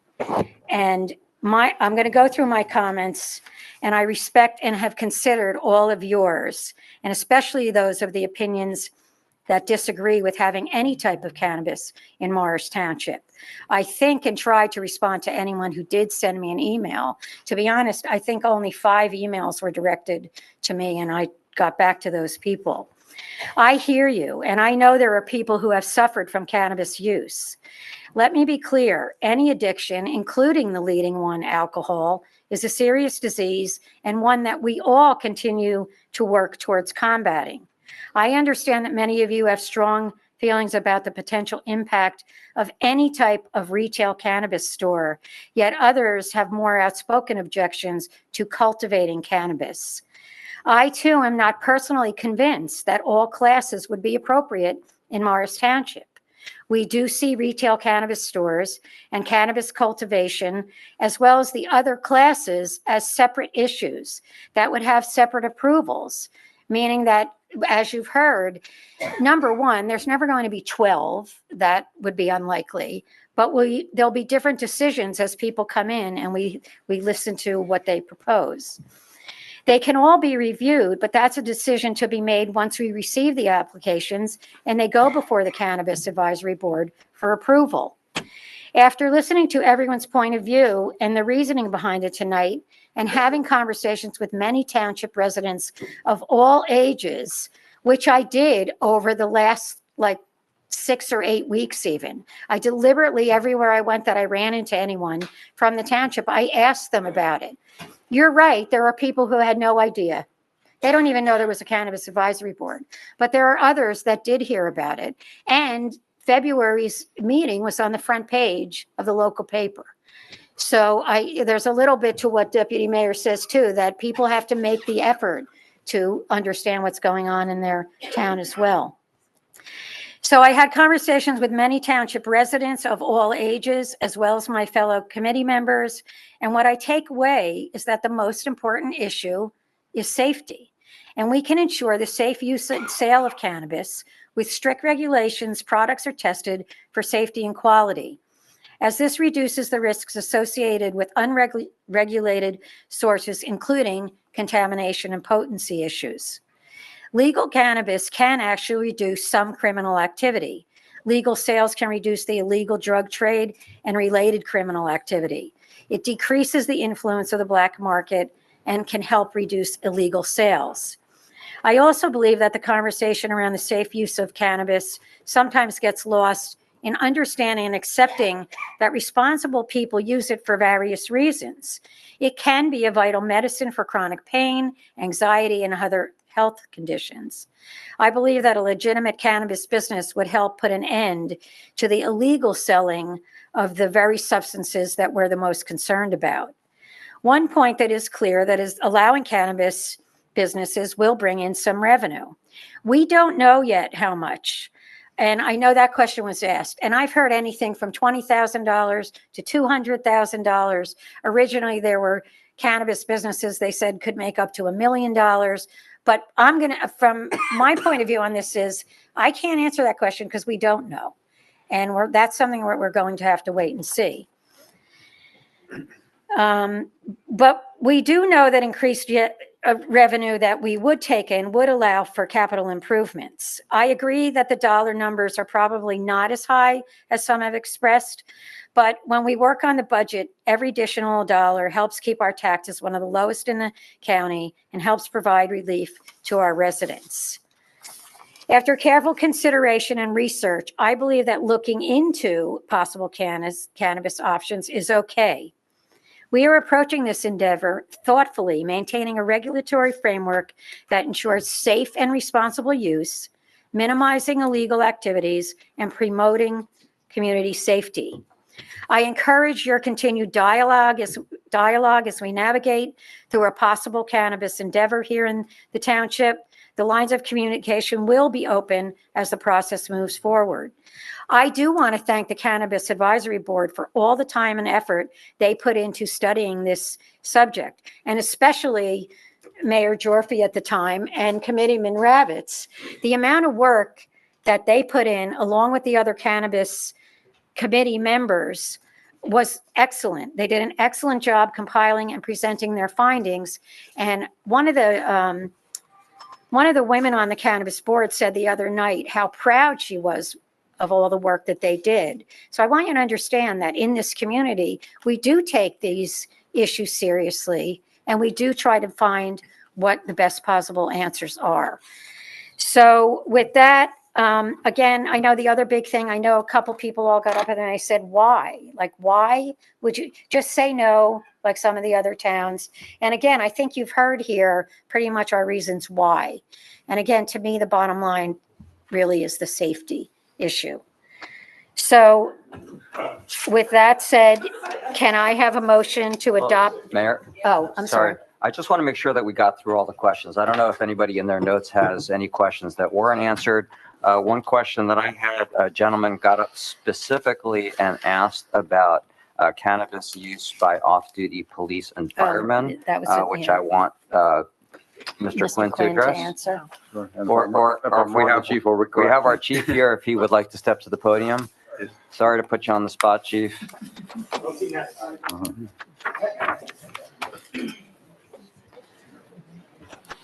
So this is our chief of police, Robert Shearer. Chief, how long have you served in this municipality? Over 20 years now. Thank you. Real quick, so to address the cannabis use by police officers off duty, I won't speak to fire, but our guidelines are in accordance with what the Attorney General says. So it's not that there's a local Morris Township policy, but we do not test officers for cannabis unless they're a part of a federal task force or linked to some type of aviation unit. So there isn't a restriction of off-duty use for legal cannabis, and that's not a Morris Township thing. That's a statewide, with the exception of, like I said, people that are on load to federal task force or people that have some type of drone unit or aviation type of license. So they're not tested for cannabis. That clears it up. There's no prohibition. You don't prohibit. No, we're not allowed to, sir. Cannabis. Thank you, Chief Shear. I mean, again, in the notes I was taking, you know, and pretty much what I've. Can I, there was a question about the makeup of the Cannabis Advisory Board. We put out a public post back in 2023 soliciting residents to apply. We had a number of residents apply who were already members of other boards within the township. And we had some residents who were not involved at all in the township who came and served on that board for the first time. So we reached out to the public and we posted the opportunity, and we were able to fill that board. There was another question about the board makeup. I think there was a question. The political, I mean, Oh, the political piece to it. we didn't take that into consideration. No, I at will all. say it was bipartisan. There was a member of the school board who was served on it. Again, there were members of the planning board who were on it, economic development advisory board who were on it. We can only accept volunteers who apply. And so that's how we made up that board.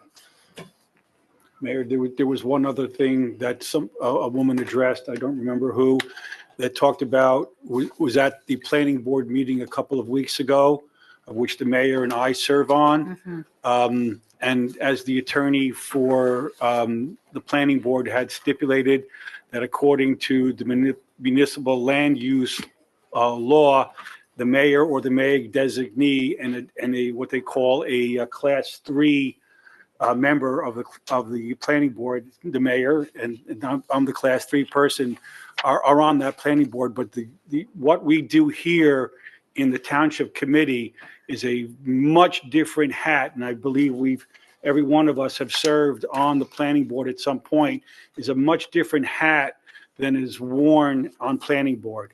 Planning board deals with land use issues and strictly with land use issues.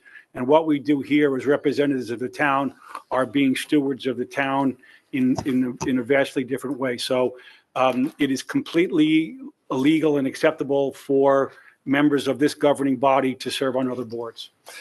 Yeah, and that's statute. By statute, we have to do that because her concern was it felt like we got 2 votes because we were on 2 separate. So that's not, that's the law. That's who gets placed on the planning board. Mayor, I have 2 other questions that were asked. One was about having this put to a referendum versus us voting on it here. This governing body discusses a lot of legislation through the year. Our budget that we're going to be introducing later tonight and having a public hearing on next month, if you add all of the different utilities together, it's what, 55 million, Mr. Quinn? What are we up to?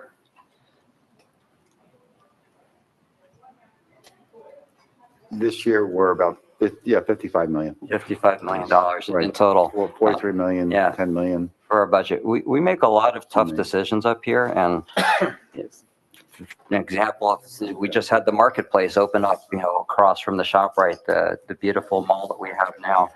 We had liquor store moved from Morristown up to the Morris Township Mall the Marketplace Mall there. It's now their most successful store out of the 4 that they have. But, you know, we don't put that to a referendum that we're, you know, building a big liquor store in Morris Township. So I respect the fact that people think that this is a very heavy decision, but there are lots of heavy decisions that this governing body makes each and every month. And I encourage everybody to try to pay attention a little bit more, come to more meetings. You can watch it online, but really follow us and follow everything that's going on in our town, because we do a lot of things, and we do a lot of good things in this municipality, more than what you've seen tonight. The other question that I think went unanswered is, did we explore any other businesses that can be placed along the Ridgedale Avenue corridor? It's really not up to us to place businesses there or consider what businesses go there. The market determines that. What we're trying to do here is, as I said, create a situation along that corridor that is underutilized to create more economic opportunity. Mr. Geoffrey referenced that too. We have an active economic development advisory committee that looks at the entire township and to see how we can better strengthen our commercial tax bases so that it takes the tax burden off the residential portion of your tax bill. And this is just an extension of that in what we're doing here tonight. So the market will determine what goes there. It could be the cannabis businesses don't go there because the market forces won't allow for it. They won't make enough money. We'll see what happens, and we'll see if anybody else comes forward who wants to build on the properties that are available on the corridor. But if nobody wants to build there, and the only person who wants to build there is a cannabis facility, I think it's incumbent upon us, for the economic vitality of the township, to consider it. Not pass it, but at least consider it. So are you allowing then other businesses to? Jeff, I want to Wait. out of order. Wait, 1 sec. So Finn, are you done?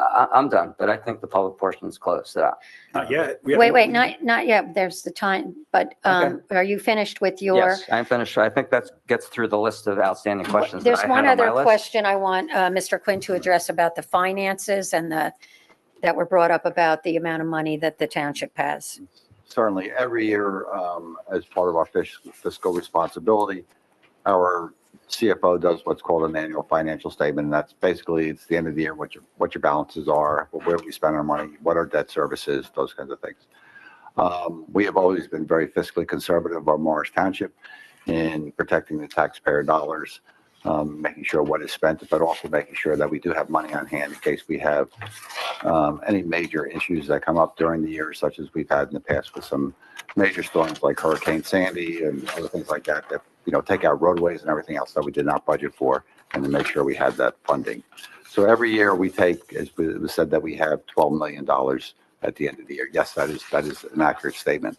But we take 6.5 million of that and we roll that back into the municipal budget. So we're going to ask the Township Committee to introduce that budget, and that budget will have a public hearing and adoption next month with much more detail.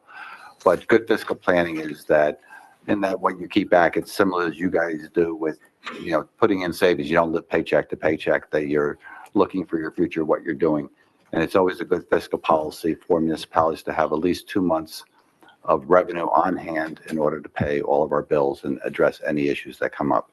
And with that remaining below $5.5 to $6 million is roughly 2 months of our bills. It comes out to about 17% of our budget, and that's what's recommended, is that in that fund balance you have between 15 and 20% on hand to deal with any emergencies, to keep your tax rate stable. So we continue to do that. So our revenues since COVID have been fairly flat. We used to get a pretty hefty hotel tax. We've seen that, flatten off. It's not back to where it was for those. The other revenues coming in are also fairly flat. So really it's coming back now on tax dollars and what we can raise to make the budget. As Committeeman Geoffrey there, we have a lot of expenses that are way beyond our control, especially when it comes to healthcare and pension costs, because those come from the state and they just give us a number, and oftentimes it's double-digit numbers. But as this committee is moving forward to dedicate any revenue coming in for capital projects, that is a big number. As we start the budget season every year, all of my department heads and working with the governing body, we put together, the projects, the equipment, the trucks, the things that we need to do to run this township. And we get about $8 million worth of capital requests every year. Township Committee has always had the policy that we're only going to bring on debt for what we retire, and that's about $3 million a year. So we have to take that $8 million and we have to pick out the projects that we're going to do every year and whittle that down to 3 years, to 3 million. And then there's certainly, if we have a little bit extra, then we'll start paying for projects that we can move on forward. But this would certainly help in the ability to pay for capital projects, because that is probably one of the toughest parts of the budget every year, is determining what roads are going to get paved, what equipment's going to get done, what infrastructure is going to be taken care of.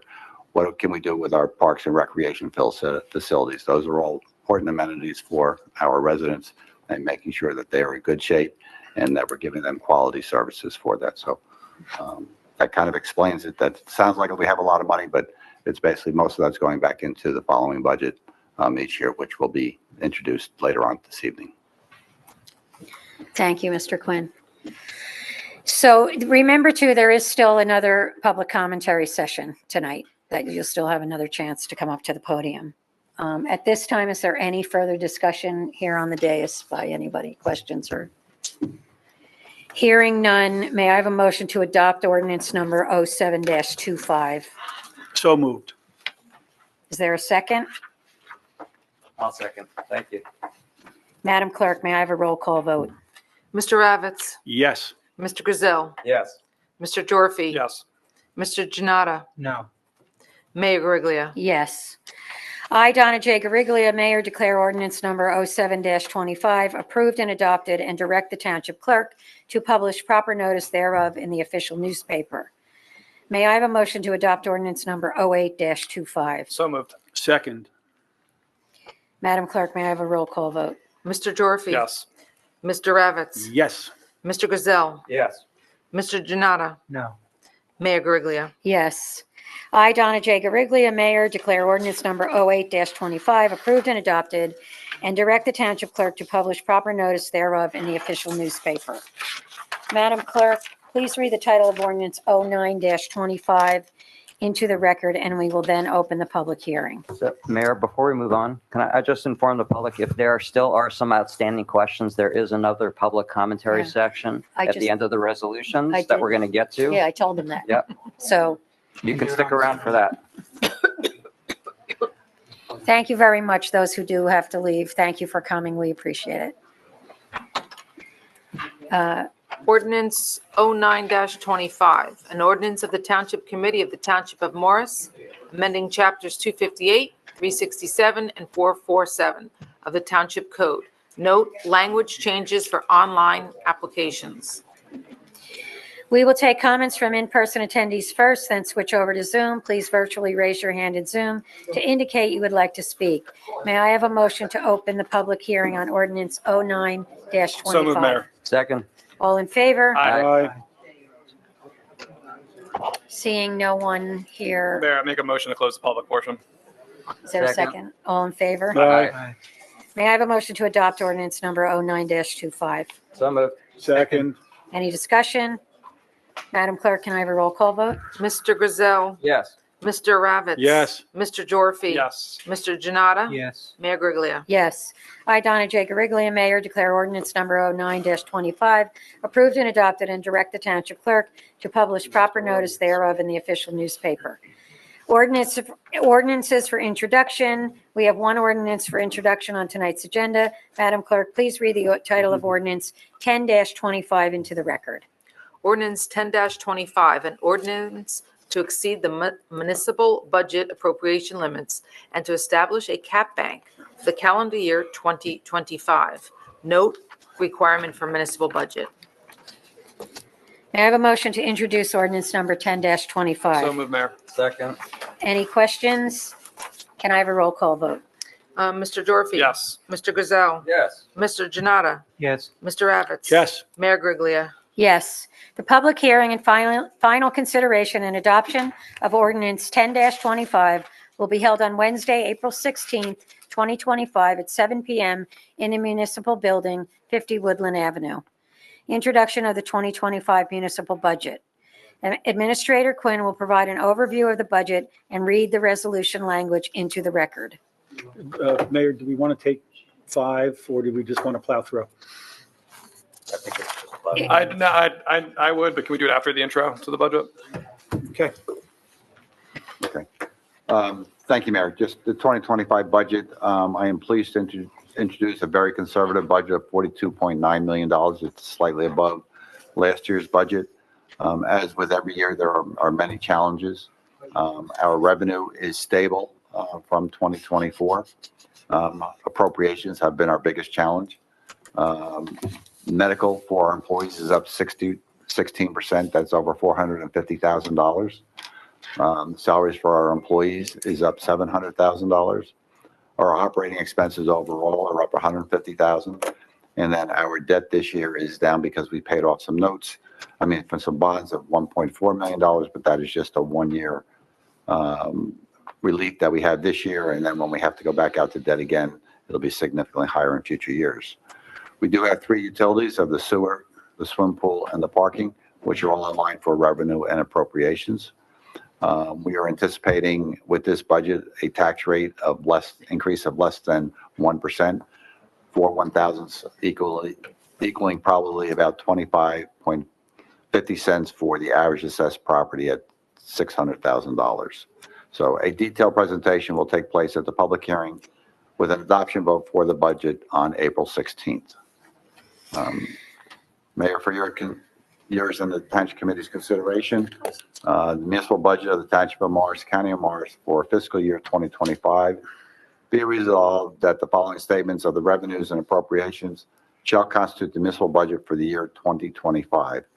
Be it further resolved that said budget be published in the Daily Record in the issue of March 23rd, 2025. The governing body of the Township of Morris does hereby approve the following as the budget for the year 2025.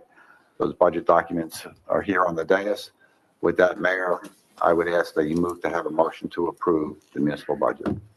May I have a motion to approve the municipal budget for calendar year 2025? Mayor, I'll make that motion. Second. Madam Clerk, may I have a roll call vote? Mr. Dorfy? Yes. Mr. Janata? Yes. Mr. Gazelle? Yes. Mr. Ravitz? Yes. Mayor Griglia? Yes, I want to thank, I have one more statement to it.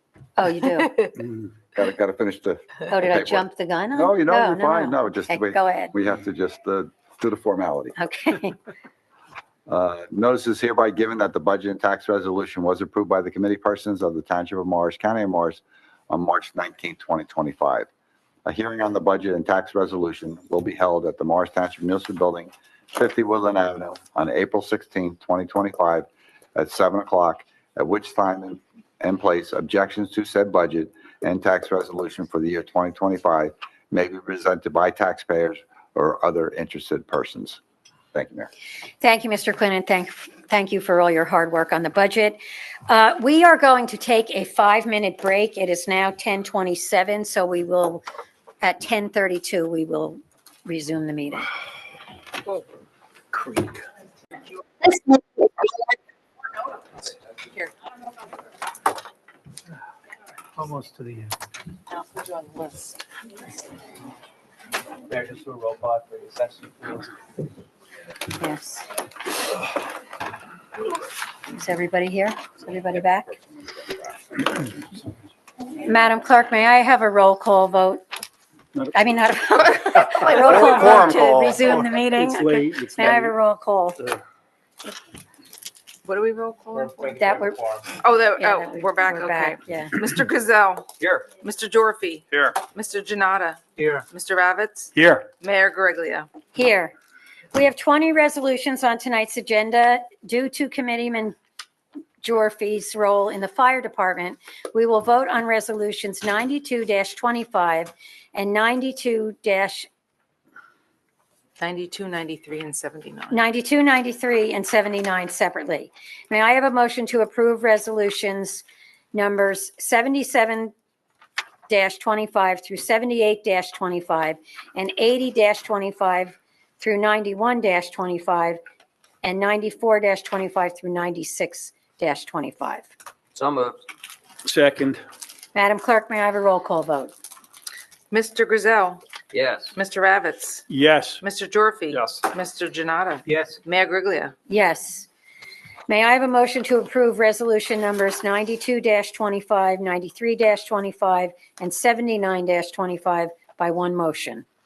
So moved. Second. Madam Clerk, may I have a roll call vote? Mr. Ravitz, Yes. Mr. Janata, Yes. Mr. Gazelle, Yes. and Mayor Gurglia. Yes. On the consent calendar, we have 4 items this evening. Can I have a motion to approve the items on the consent calendar by one motion?